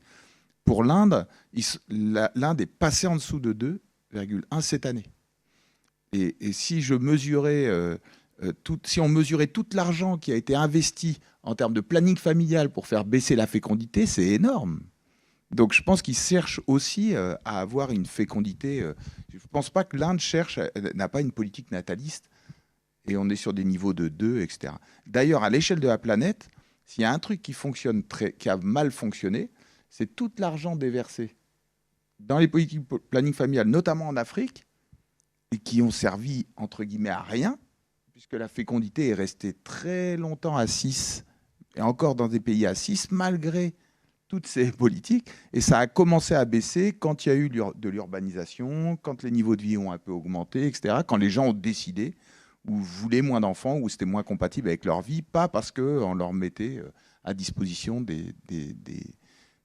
énormément de moyens de contraception, etc. Donc je pense que le capitalisme, enfin, d'un point de vue monnaie là, et d'argent, on a plutôt des choses qui sont sur de la réduction que de l'augmentation de naissance, je pense. Par contre, si on dit on veut réindustrialiser un territoire, réindustrialiser, c'est avoir de la main-d'œuvre, il faut se poser cette question démographique, c'est-à-dire qui va aller travailler dans ces industries. Ça va être une question qui pourrait se poser. Ça pourrait être une logique économique. J'ai une question qui concerne, je ne sais pas s'il y a des pays où il y a eu des modèles où on a essayé d'équilibrer la part de tâches aussi aux hommes dans l'éducation et le soin aux enfants. On a un congé paternité qui a augmenté récemment. Et ma question, c'est est-ce que ça peut avoir un effet sur ça dans des pays qui ont mis ça en place il y a beaucoup plus longtemps dans la réincitation en fait, à avoir des enfants si la charge du soin est mieux partagée. Moi, j'ai un exemple que vous connaissez sûrement tous, qui est l'exemple suédois, où en tout cas là, le partage du congé parental se fait entre hommes et femmes, avec justement jusqu'à 13 mois récemment, si je me souviens bien, qui peut être partagé entre les deux, et qui a eu en fait comme effet une augmentation extrêmement forte du taux de participation au marché du travail des femmes. C'est-à-dire que là, pendant longtemps, la Suède était le pays où les femmes travaillaient le plus, puisqu'effectivement, elles pouvaient avoir des enfants, et que ce soit leur mari ou leur compagnon ou leur compagne qui partagent une partie de cette garde. Je ne sais pas si ça a eu un impact sur le nombre d'enfants, par contre. Ça, je ne sais pas. Mais en tout cas, sur la possibilité aux femmes de continuer à travailler et en fait, d'avoir un enfant, ça a très très bien marché. Et ça marche, je veux dire, à tous les niveaux pour toute catégorie socio-professionnelle, on le voit. Moi, j'ai un de mes co-auteurs suédois, professeur à l'université de Stockholm, qui m'a dit à un moment donné, écoute, moi, je vais avoir mon 3e, tu ne me verras pas pendant 8 mois. Il prenait clairement son congé, donc c'est même pas tout le monde en peut en profiter et tout le monde en profite. Ça, il y a vraiment une distribution. Donc ça joue, mais je sais pas si ça a eu des effets sur le nombre. C'est en effet les pays scandinaves qui sont les plus avancés, Norvège, Finlande, Suède. Mais aujourd'hui, dans la hiérarchie, ils ne sont pas dans les pays les plus féconds. Ils sont plutôt à 1,6, 1,5, 1,6. Et ça n'a pas eu des effets monstrueux. Je sais qu'il y avait une collègue une collègue suédoise, là, je ne sais plus où elle est maintenant. Elle avait fait sa thèse spécialement là-dessus. Et elle montrait qu'il y avait, même si il y avait une égalité, l'utilisation des congés parentaux et des jours était très différente suivant les hommes et les femmes. Les hommes avaient tendance à le prendre le week-end ou dans les prolongements des vacances, et les femmes l'utilisaient. Donc il y avait vraiment quand même un effet de genre sur l'utilisation des congés parentaux. Mais ce sont les pays scandinaves, ce sont les pays qui sont allés le plus loin. L'Allemagne a beaucoup réfléchi. Vous parliez de la conciliation, ils ont fait énormément d'efforts, mais il y a Wolfgang Lutz, c'est un collègue de Vienne, qui parle de la trappe de la basse fécondité. Et lui, son hypothèse, c'est de dire quand on est arrivé très bas et assez longtemps, ça remonte pas. Voilà. C'est pour ça qu'il parlait de trappe de la basse fécondité. Et notamment, il regardait dans les pays du sud de l'Europe, Espagne, Grèce, Portugal, c'est les pays où la fécondité est la plus basse.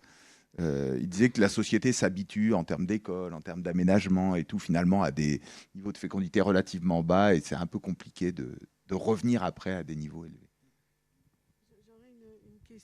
Il y a peut-être une question dans la salle, non ? Il y en a une après, mais si... Mais c'est justement par rapport à... Parce que la question est intéressante dans la mesure où là, je vois bien que Par exemple, les hommes qui ont leur congé paternité, je peux vous dire qu'ils les prennent, les congés. Hein.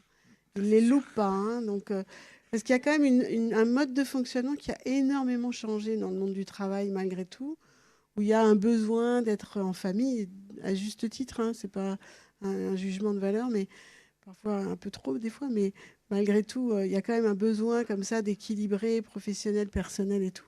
Et vraiment, les hommes, ils ont véritablement envie, mais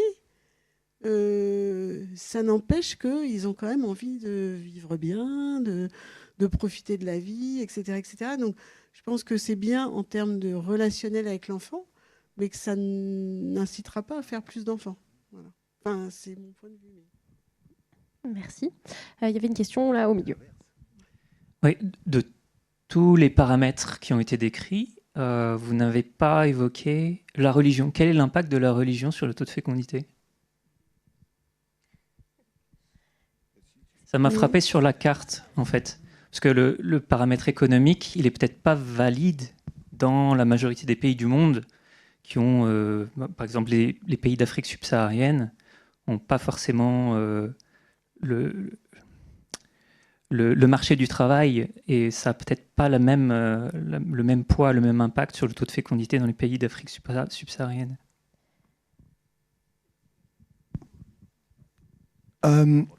Alors, il y a religion et marché du travail. Il y a deux éléments dans votre question, finalement. C'est qu'on peut considérer des pays d'Afrique, par exemple, où le marché du travail serait différent et donc les opportunités seraient différentes. Et puis, il y a le côté religieux, hein, si je comprends bien. J'ai pas d'évidence sur la religion. Maintenant, c'est sûr que ça joue. Ça fait partie des... Il y a des éléments que je ne l'ai pas relevé dans la présentation, mais les économistes s'intéressent aussi beaucoup aux normes sociales, aux normes familiales et l'impact que ça a sur les comportements, tous les types de comportements, dont les comportements de fécondité. Et donc, effectivement, selon la religion, on a des normes qui peuvent être différentes selon la religion qu'on suit, puisque je peux supposer que les normes ne sont pas toutes les mêmes dans toutes les religions et que les préconisations religieuses sont différentes. Donc, ça, je n'ai pas de chiffres à vous montrer, mais c'est sûr que ça joue vraisemblablement.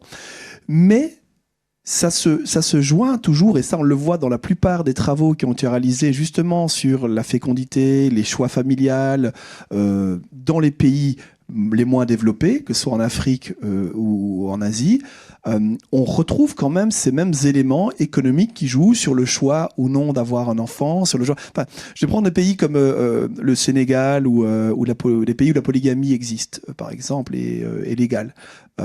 On a des choix de fécondité qui sont liés à la religion et à la situation de polygamie qui est acceptée par la religion, recommandée par la religion musulmane dans ces pays-là, qui sont aussi tenus par des arbitrages économiques. C'est-à-dire que si on est la première femme ou la seconde épouse, avoir un enfant, pas avoir un enfant, vous donne aussi une place économique plus forte dans le ménage, ce genre de choses. Donc on retombe malheureusement toujours, je dis malheureusement parce que c'est trivial, mais on retombe sur des considérations économiques qui jouent donc toujours ces arbitrages entre quel est le coût d'opportunité pas d'avoir un enfant, quel est cet arbitrage entre qualité et quantité. Ça retombe. Mais je retombe sur ce que je disais au départ. La norme est extrêmement importante aussi, et c'est ce que vous avez tous les deux mis en évidence, c'est qu'on a changé sa façon de vouloir profiter ou pas de la vie. Les normes ont changé de ce qu'on veut faire, de quelle est sa carrière, la place de tout ça a une importance relative finalement, qui change.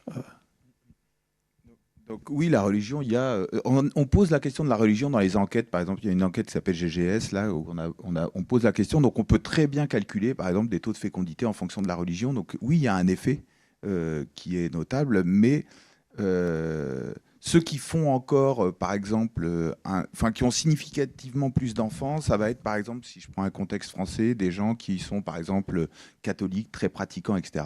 Mais ça ne jouera jamais sur l'indice global, parce que ce qu'il y a dans la tendance, c'est une baisse de la pratique religieuse très forte, la sécularisation. Donc, même si vous avez des groupes ou des sous-groupes où la fécondité est très élevée, sur le nombre global, ça ne va pas jouer énormément. D'accord ? Oui, je vous prends le cas de la France. Après, l'Afrique, ça ne veut pas dire grand-chose, parce que l'Afrique, c'est pas un continent du tout homogène d'un point de vue de la religion. Il y a beaucoup d'animistes, il y a beaucoup de... Donc, c'est un peu difficile de regarder ça. Mais ce que disait, je suis tout à fait d'accord avec toi, quand tu regardes, quand le niveau de développement, religion ou pas religion, quand le niveau de développement augmente, la place de la femme change. Vous voyez, des pays comme l'Iran, qui sont des pays très musulmans, la fécondité, elle est en dessous de 2 aujourd'hui. Et par contre, vous avez 95% des personnes qui se disent religieux, qui pratiquent, etc. Donc la corrélation, elle n'est pas si évidente. Elle existe, d'accord, mais c'est un espèce de package qui s'est lié à la situation de la femme, l'équilibre qu'il y a derrière la religion ou par la religion. Voilà. Mais c'est pas monstrueux. Ça a un effet. Ça existe. En tout cas, c'est pas ce qui explique la carte. Ça, c'est sûr. D'accord ? C'est pas une histoire de religion, c'est une histoire de développement économique. Est-ce que justement, parce qu'il y a la mortalité infantile aussi, c'est-à-dire que c'est le nombre d'enfants, mais ça ne veut pas dire qu'ils sont tous vivants. Donc, est-ce que, même nous, au Moyen-Âge, on avait beaucoup d'enfants parce qu'il y en avait beaucoup qui mouraient pour en avoir 2. Aujourd'hui, effectivement, s'ils sont vivants et qu'ils vont bien, on va peut-être pas en faire 6, quoi. Donc, c'est peut-être aussi ça qui compte en Afrique, par exemple, dans certaines situations qui peuvent être quand même dramatiques. Le taux de mortalité infantile, c'est quelque chose qui est tombé énormément. On était encore il y a 15-20 ans à des 150 pour 1000, 15% d'enfants qui mouraient avant 20 ans dans certains pays. Aujourd'hui, je crois que le taux de mortalité infantile le plus élevé, il est en dessous de 60 pour 1000. Je ne sais plus si c'est le Niger ça a sacrément baissé. Et donc, évidemment que ça joue, ou même en Belgique, toi qui es belge, quand tu discutes avec les collègues wallons, en fin 19e, tu avais des taux de mortalité infantile qui dépassaient les 200 pour 1000, qui étaient vraiment importants. Donc, c'est sûr que la fécondité baissait. Ouais. Aujourd'hui, on est à 3 pour 1000. Nous, en France, on est à 3,7 et on se dit, tiens, on est quand même dans le haut de la moyenne européenne. 3,7, c'est toujours un drame, mais c'est rien. Oui, encore une question, peut-être plutôt pour Madame Rongière. C'est sur le fait que les techniques, en fait, les techniques médicales, elles ont évolué quand même depuis le siècle dernier. Et est-ce que le fait que peut-être accoucher, c'est peut-être moins douloureux, c'est peut-être plus facile, ça n'a pas du tout joué sur la natalité ? Je ne peux pas répondre d'un point de vue du démographe, mais en fait, je trouve que ça n'a pas... Je veux dire, ça n'a pas vraiment modifié les choses parce que les femmes, je les trouve extrêmement stressées, en fait. C'est-à-dire qu'à l'inverse, on a une prise en charge, un accompagnement, la péridurale, etc. Mais elles sont hyper stressées par tout, par leur grossesse, par ce qui peut arriver. Il y a le diagnostic anténatal qui a été mis en place, donc ça veut dire que vous faites des échos. Il suffit qu'on trouve une anomalie, même si au final, ça ne va rien donner, ça en génère un stress pour le couple ou la femme absolument incroyable. Et puis, il y a une pression pour l'allaitement, par exemple. Il y a une pression sociale. Il y a 40 ans, on n'allaitait pas son enfant. C'était pas vraiment... Aujourd'hui, si vous n'allaitez pas votre enfant, c'est que vous n'êtes pas une bonne mère. Et il y a des femmes, elles sont capables de ne pas donner le biberon à leurs enfants pendant 2 jours parce qu'elles veulent absolument que l'allaitement fonctionne. Et il faut que ce soit le pédiatre qui leur dise, là, stop, on met le biberon dans la bouche parce que... Voilà. Donc, je ne suis pas convaincue finalement qu'elle soit si détendue que ça pour faire des bébés. Et puis la grossesse, si on est vraiment très honnête avec nous-mêmes, c'est quand même pas une partie de plaisir, quoi. Il y a plein de choses, on vomit, on est fatigué, on a mal partout. Donc, si vous voulez, il y a des... Finalement, je pense qu'il y a une sorte d'idéalisation de la maternité, comme ça, c'est formidable. Alors, on a des bouquins, etc. Mais dans la vraie vie, c'est pas vraiment ça. Avec finalement un degré de stress, je trouve. Et c'est étonnant, justement, quand on a une... Alors, ça peut se discuter, c'est peut-être totalement subjectif, mais quand on a une Africaine, par exemple, qui accouche, ou même une Turque, voilà, elle allaite, ça marche pas bien, elle donne le bib, ça lui pose pas de problème, et puis elle ressort. Puis ça va marcher, son allaitement. Elle se pose pas de questions. Mais la Française, elle se pose des tonnes de questions. Elle s'en pose tellement que ça ne fonctionne pas. Non. Je ne sais pas. En tout cas, ça, c'est un peu mon ressenti. Et je trouve que ça...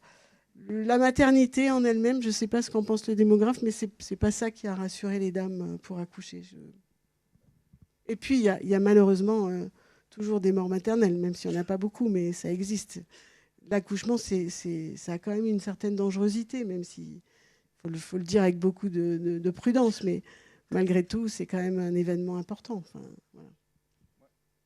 Moi, j'en pense rien, mais ça m'intéresse beaucoup. Non, mais parce que je suis persuadé que c'est une des questions, mais il faudrait plus travailler avec des psychologues peut-être ou avec des médecins, mais que le rapport au corps, le rapport à la grossesse, à la maternité, c'est une des raisons ou une des craintes qui augmente et qui explique le fait, une partie de l'infécondité ou du non-désir d'enfant est liée à ça. Mais j'ai pas d'éléments et j'ai pas d'études. Mais c'est une hypothèse, moi, qui me séduit, en tout cas, ou que j'aimerais bien explorer, parce que ça, j'en suis intimement convaincu. Le changement de son corps, ce qui se passe pendant la grossesse peut faire peur, et ça peut être aussi une stratégie d'évitement. Le jeu en ne vaut peut-être pas la chandelle pour un certain nombre de jeunes femmes. Et c'est une vraie différence entre les hommes et les femmes, cette question de la grossesse, quand même, hein. La science-fiction de l'utérus artificiel, là, à un moment, Yacoub en parlait et tout.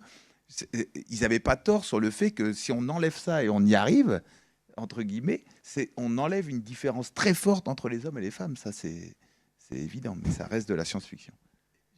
Si je peux juste rebondir là-dessus, c'est la parole à monsieur, mais en plus, les économistes sont intéressés à ça, justement, si on prend maintenant la décision d'avoir un enfant au niveau du couple. Si on prend le couple. En fait, disons le couple hétérosexuel, c'est qu'on s'aperçoit qu'effectivement, ce sont les femmes, il y a une baisse du désir d'avoir des enfants beaucoup plus forte chez les femmes que chez les hommes. Et ça, en fait, c'est ça. Et donc, pour revenir encore dans mon côté un peu économiste, c'est que ce bargaining, cette négociation au sein du couple, elle se fait aussi en fonction du pouvoir de négociation que chaque membre a dans le couple. Et il semblerait que les femmes, de par justement, encore une fois, leur place plus importante, économiquement parlant, je vais revenir à ça dans l'économie actuelle et donc dans le ménage, leur donne un pouvoir plus important qui leur permet maintenant de pouvoir affirmer ce que vous disiez, cette volonté de dire non, moi j'aurais pas d'enfant. Alors qu'avant, elles n'avaient qu'à se taire. Si monsieur avait décidé, monsieur avait décidé. Et ça change aussi beaucoup de choses. Cette négociation à l'intérieur d'un couple et la place finalement de qui veut et qui ne veut pas en avoir. Il y a une question ici. C'est pour une remarque, je travaille avec Catherine. Et effectivement, Catherine a bien dit, la préservation de fertilité, la préservation ovocitaire est très certainement pas quelque chose qui va changer les choses. Et effectivement, on observe un engouement énorme et presque une réponse à une question de santé publique, politique. La baisse de la natalité est liée à l'âge de la femme et pourrait être décalée par la préservation. Et on offre cette possibilité à tout le monde, à toutes les femmes. Et en fait, étonnamment, dans la pratique, on a vraiment l'impression d'avoir l'inverse. Des femmes qui viennent par peur, et pour ne pas avoir d'enfants plus tard, mais je fais quand même quelque chose parce qu'il y a une pression politique, sociale, là, énorme sur le fait de faire une préservation. Et elles viennent, elles ne savent pas si elles veulent faire un enfant, elles ne savent pas si elles en feront un jour. Et sur les pays qui en font depuis déjà, ce n'est pas quelque chose de tout nouveau, je veux dire, c'est nouveau chez nous en France par la loi, mais Catherine le sait très bien, aux États-Unis, ça existe depuis... alors bien sûr, ce n'est pas gratuit, mais depuis 15 ans, nous, au CMCO, on le pratique depuis 2008 pour les cancers et pour toutes les pathologies. On a très très peu de réutilisation. Étonnamment, très très peu. Alors, il y a certaines études contradictoires qui vont dans le sens d'une réutilisation assez importante, mais lorsque c'est sur un programme très précis, dans le cadre de pathologies telles que l'endométriose, où la patiente va préserver en disant « je vais réutiliser l'année prochaine après me faire opérer », où ça rentre dans une cohérence. Mais lorsque vous ne savez pas, et on a l'impression que la pression sociale s'est reportée sur la préservation plus que sur le fait d'avoir un enfant. Au moins, même si c'est plus très poli de dire à table écoute, c'est quand que tu fais un bébé, au moins va préserver. Et c'est un petit peu ça qu'on observe actuellement. Et du coup, on a un engouement à ça. Et puis Catherine l'a bien dit, mais les résultats aussi ne sont pas au point actuellement. C'est décevant. Je veux dire, la fertilité ne dépend pas que des ovocytes. Et en plus, on ne sait pas très très bien les congeler. On a encore de quoi améliorer la technique en elle-même, puisque un chiffre qui fait un petit peu peur, mais peut-être on n'a que 5% de grossesse par ovocyte congelé. Donc avec ça, il va falloir ramer quand même. En fait, pour rebondir là-dessus, c'est que finalement, en fait, il y a deux choses. Déjà, il faut qu'on demande aux patientes qui viennent préserver qu'est-ce qui pourrait leur faire changer la vie. Parce que quand elles arrivent pour dire je veux pas d'enfant, mais on ne sait jamais. Parfois, ils viennent en couple. Ils viennent en couple et le couple ne veut pas d'enfant. Mais on ne sait jamais. Mais alors, c'est quoi le sait jamais? En fait, je n'ai pas cette réponse. Je pense que je n'ai pas eu le réflexe de poser la question et je pense qu'il faut vraiment le faire parce que c'est une vraie question, en fait. C'est-à-dire... Mais surtout, il y a un niveau socio-économique, c'est-à-dire que c'est pas toutes les femmes de tous les niveaux sociaux qui viennent congeler leurs ovocytes.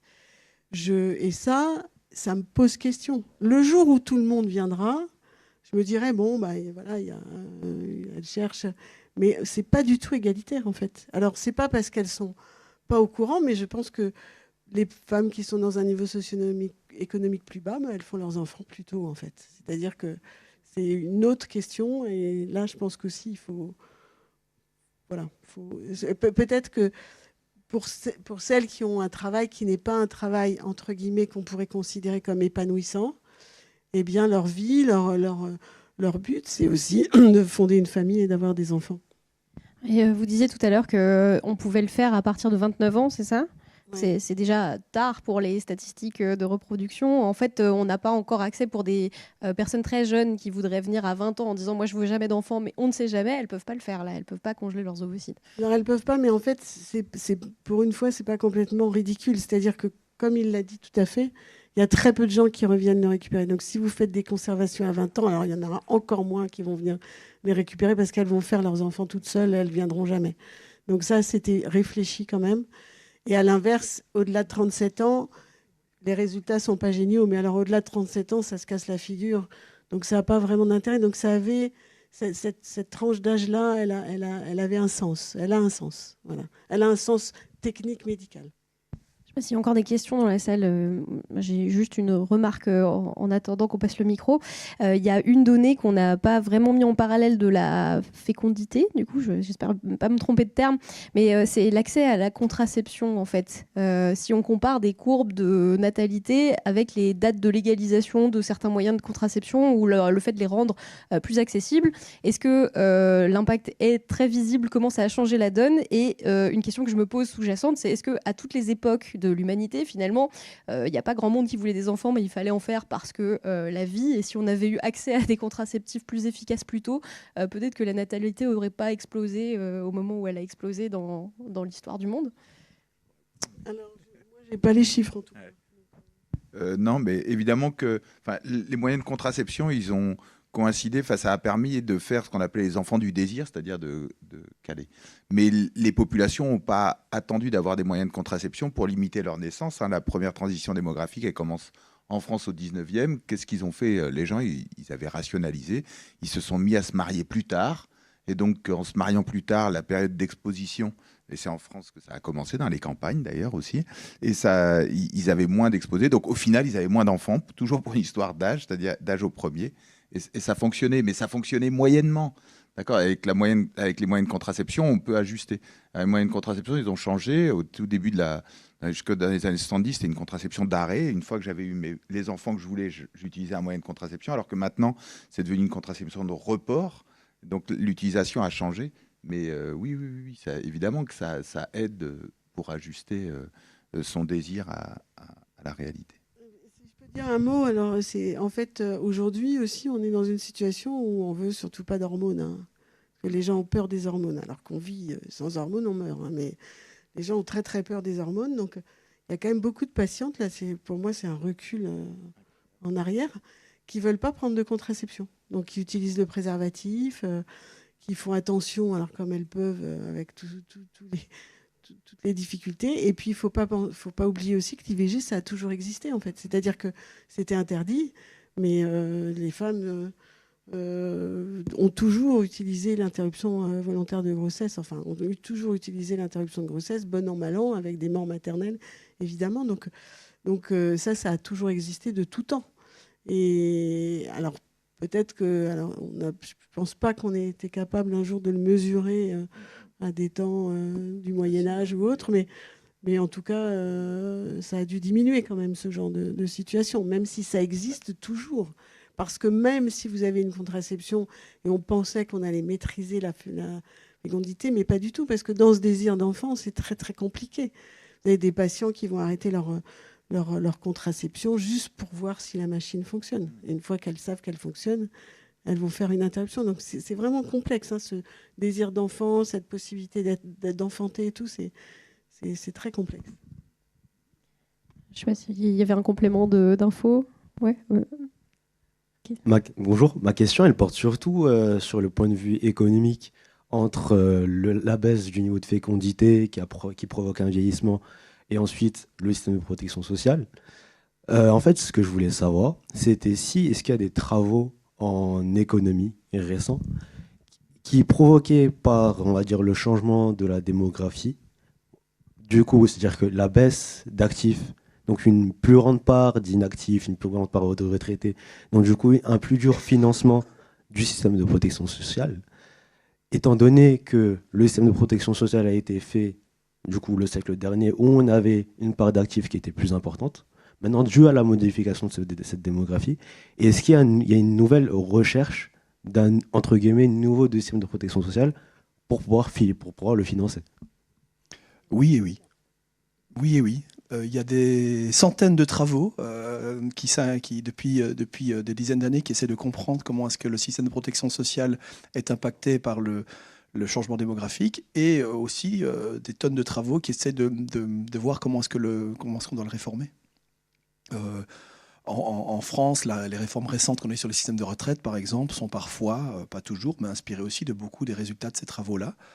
Parfois à bon escient, parfois à mal escient. C'est pas toujours très bien impliqué, parce qu'il y a une différence entre les chercheurs et puis ce que les décideurs vont faire des résultats de recherche. Mais oui, il y a énormément de travaux là-dessus. Si ça vous intéresse, vous pouvez lire déjà rien que les notes de résumé de l'Institut des politiques publiques qui sont disponibles en ligne, vous donneront pas mal d'informations sur les résultats des recherches menées sur la protection sociale et les changements des mots. Beaucoup de choses. Il y a un côté un peu désespérant quand on est démographe par rapport aux politiques publiques. Nous, on passe notre temps, je travaille beaucoup sur l'outre-mer, à faire des enquêtes, à donner des chiffres. Et finalement, le politique, il va se servir du chiffre au moment où ça lui convient. C'est vrai. Et donc, sur l'histoire du vieillissement et de l'équilibre des retraites, mais il y a eu un nombre comme tu dis, c'est incroyable. Et il y a longtemps, etc., parce qu'il y a une inertie en démographie. On sait qui va être là dans 50 ans ou 100 ans, parce que les gens naissent et on sait globalement combien de temps ils vont vivre. C'est facile à faire, ces prédictions. Voilà. Et j'ai repris l'exemple tout à l'heure avec la baisse des naissances. C'est un autre exemple, mais quand on disait 4000 postes en moins, ça passe un peu crème, comme ça on dit tac, ça y va. Mais on oublie, c'est que ça a mis 10 ans pour perdre 100 000 naissances, et du jour au lendemain, on enlève 4000 postes. Or, d'une année à l'autre, c'est pas 100 000 naissances qu'il y a eu en moins, c'est 8000. Donc, le 4000, il va impacter une baisse de 8000. Enfin, toujours, il y a un côté un peu simplificateur à l'utilisation de ce chiffre démographique par le politique, pas par l'économiste, mais par le politique. Il y a encore une question par là-bas. On a encore le temps de prendre une ou deux questions. C'est le moment de vous manifester si vous avez une question brûlante que vous n'avez pas encore posée aux intervenants. Alors là, du coup, question peut-être beaucoup plus théorique, peut-être vous pouvez pas répondre, je ne sais pas. Mais en termes d'économie, si on imaginait que dans le futur, c'est plus pour vous demander votre avis, si on imaginait que dans le futur, on arrive à une société peut-être plus égalitaire, un peu mondialement, où il y aurait peut-être plus de gens dans une précarité et peut-être tout le monde aurait un peu le même niveau de vie, est-ce qu'à votre avis, par rapport à maintenant, les gens feraient plus ou moins d'enfants ?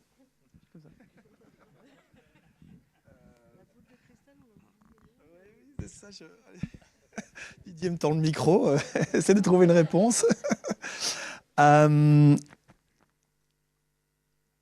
je ne sais pas. J'essaie de rassembler quand même des éléments de réponse. Mondialement, on observe quand même un retour dans certains pays de la fécondité selon le revenu, je parle. C'est-à-dire que les gens plus riches font peut-être plus d'enfants que ce qu'ils n'en ont fait lorsqu'il y a eu cette baisse de la fécondité selon le revenu. Donc ça veut dire que si on augmente le revenu de tout le monde et qu'on rebaisse si je vous suis, si c'est plus égalitaire, c'est qu'on remonte celui des plus pauvres, on diminue celui des plus riches. D'accord ? Quel impact ça peut avoir ? J'en sais trop rien en fait. Moi, je vais peut-être répondre différemment. Quand on fait des modèles économétriques et tout, on raisonne toujours toutes choses égales par ailleurs. Donc c'est ce qu'on fait, ce que vous dites, si tout le monde est pareil, toutes choses égales par ailleurs, qu'est-ce que ça donne ? Et peut-être que les variables religion, des questions sur les valeurs joueraient peut-être un peu plus. Donc tout le monde n'aurait pas, mais si on enlève la question économique, peut-être pour d'autres raisons, des gens auraient plus ou moins d'enfants. Peut-être sur la question de la religion, des valeurs, d'éléments comme ça, ou de culture d'une famille nombreuse, des éléments, peut-être ça jouerait, mais Mais bon, je ne sais pas trop. Hein. Il y a encore une question ici.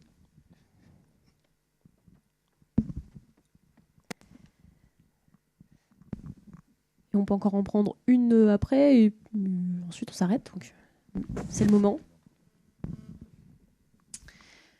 Question plus économique, je pense. Dans quelle mesure les populations immigrées compensent les trous démographiques dont on a parlé au tout début? Et notamment, ça fait écho à la question sur le financement des retraites et du système social. Dans quelle mesure les populations immigrées qui viennent travailler en France peuvent ou compensent peut-être déjà en partie les trous dans la pyramide des âges que vous présentiez au tout début? On parle que maintenant de l'immigration, alors que les deux sont très liés. Moi, je me disais, tiens, ça va arriver vite, mais voilà. Parce que par exemple, en France, la natalité baisse, mais la fécondité reste la plus élevée en Europe. Mais on n'est pas du tout dans le peloton de tête des taux d'accroissement de population. L'Allemagne a accueilli 900 000 personnes l'an dernier. Et donc, ils ont des taux d'accroissement démographique bien supérieurs aux nôtres. L'Espagne, pareil, alors qu'ils ont une fécondité plus faible. Donc, toujours cette question. Alors, la question migratoire, elle est compliquée parce qu'elle ne joue pas sur les trous, parce que généralement, les gens, ils viennent, ça compense un petit peu tout, sauf si vous travaillez sur un territoire très faible, de petite taille, les gens vont venir parce qu'ils sont étudiants, ils vont venir parce qu'ils travaillent. Mais si vous travaillez à l'échelle du pays, c'est difficile. Si c'est de l'installation, de la migration à long terme, ils vont venir. Après, les gens vont faire comme tous les autres, vont avoir des enfants, ils vont vieillir et tout. Donc, pour compenser des trous, c'est compliqué. Il faut avoir une immigration choisie sur le sexe et l'âge. Ce serait compliqué. Donc, ça joue sur la taille de la pyramide, mais pas tellement sur sa forme. On l'a très bien vu avec le Covid, où on a regardé l'impact du Covid. Baisse des naissances. Donc, la baisse des naissances, ça a contribué au vieillissement. En même temps, plus de décès, ça a contribué au... Et puis, il restait la dernière composante qui était la migration. La migration, ça a joué un peu sur le vieillissement parce qu'il y a eu moins d'étudiants. Mais en même temps, des personnes âgées sont moins parties parce que quand on est immigré, on va souvent mourir dans son territoire. Donc, c'est pas très lié à ça. Ça joue sur le volume, mais pas sur la... Et pour ce qui est du marché du travail, puisque c'est un peu ça que vous aviez comme question en financement de la protection sociale, ce genre de choses, le problème c'est qu'un pays comme la France, malgré tout ce qu'on entend, je suis désolé de vous le rappeler, n'accueille quand même pas beaucoup de gens. C'est-à-dire que le taux d'entrée est relativement faible. Par exemple, comparé à l'Allemagne ou même à la Suède, c'est rien du tout. Donc effectivement, ça pourrait, hein, si on a des travailleurs qui rentrent légalement et qui donc ont des emplois légaux et donc cotisent au système de protection sociale, bien sûr que ce serait de l'argent en plus qui pourrait compenser d'une certaine façon la faible entrée sur le marché du travail des nouveaux Français, si je peux dire, des nouveaux entrants français qui sont nés sur le territoire et qui ont atteint 18, 20 ans, 24 ans et qui commencent à travailler. Mais en tout cas, un pays comme la France, il faudra en accueillir beaucoup plus parce que pour l'instant, c'est très faible par rapport à d'autres pays. On prend une dernière question.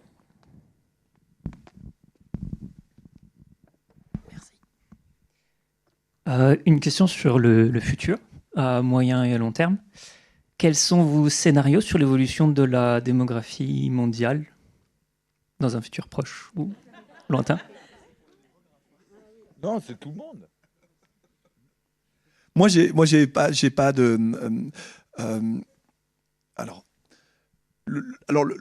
mondial. Je pense que le vieillissement de la population, on l'observe partout, par exemple. Même dans les pays africains, par exemple, on observe un vieillissement de la population et quand même une baisse de la fécondité. Dis-moi si je me trompe, mais même si ça reste beaucoup plus élevé que chez nous. Donc on a un vieillissement de la population, ça on l'observe partout. Alors maintenant, la question, c'est, vu qu'on est en dessous des taux de remplacement, comme tu le montrais, à quoi est-ce qu'on peut s'attendre? Alors à très long terme, j'imagine si on continue, on va avoir une chute de la population mondiale, je suppose. Qu'est-ce que ça va entraîner après économiquement et socialement? Je ne sais pas tellement. Il n'y a pas de théorie là-dessus. Il y avait un Belge, là, Guillaume Wunsch, là, je ne sais pas si tu te souviens, il avait essayé de dresser une hypothèse, et son hypothèse, c'était justement que les populations allaient adapter leur comportement démographique pour assurer leur renouvellement. Donc ce qu'il disait, c'était globalement, même ça baissait. Mais à des petites échelles, ça joue. Hein, donc c'était de dire on va être peut-être à un 8, un 9 sur l'échelle de la planète, mais que les gens vont continuer à essayer de se renouveler. Donc moi, si on me demandait... où elle irait. Moi, je pense qu'elle va atterrir à 1,6. À 1,6, la fécondité après dans le monde, 1,6, 1,7. Et puis, voilà, ça va stagner comme ça, mais ça ne descendra pas en dessous, parce que en dessous, la population, elle disparaît vite. Si vous êtes un enfant par femme, vous modélisez, ou à 0,7, là, comme en Corée, au bout de 50 ans, votre population, elle diminue très, très vite. L'explosion démographique, elle est exponentielle, comme ça, quand la fécondité est élevée et tout, mais elle peut être exponentielle. La baisse peut aller très, très vite aussi. Je pense qu'il y a quand même un désir d'enfant aussi, donc, qui fait que ça va garder peut-être un niveau quand même de base. En fait, c'est plutôt une question, en fait, parce que je ne pourrais pas répondre à cette question, mais est-ce que le réchauffement climatique, justement, va pas, justement, c'est ce qu'on dit, pousser les populations du Sud à venir dans les populations du Nord, et au final, la question démographique ne sera plus vraiment une vraie question, en fait. Ce sera d'autres choses, mais peut-être pas ça. Je ne sais pas si vous voulez répondre ou si on va juste réfléchir sur On peut y réfléchir, mais c'est sûr que, pour revenir là-dessus, je ne suis pas un spécialiste des migrations, mais la migration, pour des raisons environnementales, elle devient extrêmement importante. Donc effectivement, peut-être que les variations démographiques qu'on va connaître dans nos pays ne sont pas dues à des modifications de la fécondité, mais plutôt à de la migration, à de l'immigration. L'avenir nous le dira. Alors avant de clôturer, je vous propose qu'on fasse un petit détour par les illustrations d'Hélène qui vont être projetées. Voilà. Hélène a bien avancé. Et donc, elle a résumé un peu cette soirée en petites illustrations. Donc, on voit toujours les participants, les éléments importants, les notions de transition démographique, les raisons de ne pas avoir d'enfants, etc. Ces illustrations, vous pourrez les consulter après l'événement sur le site web du Jardin des Sciences. Donc, vous aurez vraiment un résumé visuel de tout ça. La fécondité liée à l'économie, etc. Ça a bien avancé, ça s'est bien rempli. Et sur la dernière intervention, voilà, on a une reproduction de la capacité de fertilité en fonction de l'âge. Voilà, c'est un beau résumé visuel. Je pense qu'on peut applaudir Hélène pour son exercice. C'est pas un exercice facile d'illustrer en direct. Donc vous aurez accès à tout ça. Alors, est-ce que vous avez, vous, chacun d'entre vous, un dernier mot à dire sur cette question ? Ferons-nous encore des enfants dans le futur ? Est-ce qu'on va continuer à faire des enfants ? Quel est votre mot final, selon votre point de vue et vos disciplines respectives sur cette question ? Oui, on continuera à en faire. On continuera à en faire. Je pense que, Catherine, vous le disiez, il y a un désir d'enfant qui sera là, et ce désir, il sera sûrement impacté, comme je disais, par les conditions économiques de chaque ménage, finalement, et en partie, et les normes qui s'imposeront aussi à ces ménages et auxquels ils participeront, justement, à la formation des normes à un moment donné. Oui, pareil, moi, je répondrai que oui. Oui, il va continuer. La question combien, je ne sais pas. Et que ça génère plein de choses. Il y a aussi un truc qui bouge chez les couples, qui est le préalable à avoir des enfants. Et on voit que par des personnes en couple, tout pendant qu'il y aura cette idée de couple, je pense qu'il y aura un désir un peu d'enfant. Parce que c'est pas très rationnel, cette histoire de désir d'enfant. Il faut pas être très... Enfin, je veux dire, ça coûte de l'argent, ça prend du temps. Non, mais c'est vrai, ça t'empêche de dormir. Mais les gens font encore des enfants. Donc je me dis, malgré tout ça, je pense qu'en effet, il y aura toujours ce désir qui va rester. Moi, je dirais oui, parce qu'en plus, il y a tout l'imaginaire de ce que c'est qu'avoir un enfant, que d'être mère, que d'être père, que de vouloir ressembler à ses propres parents. Enfin, je veux dire, il y a tellement de choses, c'est tellement riche. Enfin, et puis, il y a la relation avec les enfants, il y a cet amour inconditionnel, normalement. Après, on peut avoir des maltraitances et tout, mais je veux dire, donc il y a quelque chose là qui me semble... Ou alors c'est l'humanité entière, là. On peut se poser la question du lien, quoi, dans l'humanité entière. Mais franchement, là-dessus, je pense que c'est sûr. Et puis en plus, c'est aussi des vagues. Enfin, on a l'impression aussi qu'il y a des modes. Pourquoi pas là ? Enfin, je veux dire, on n'en fait que un. Peut-être qu'un jour, on en refera 6, j'en sais rien. Mais... Donc j'ai l'impression qu'on est tout le temps dans une sorte de va-et-vient, de retour en arrière. Donc oui, mais pour moi, ça me... Et même, je dirais que le jour où on aura un utérus artificiel, ça va être extrêmement compliqué.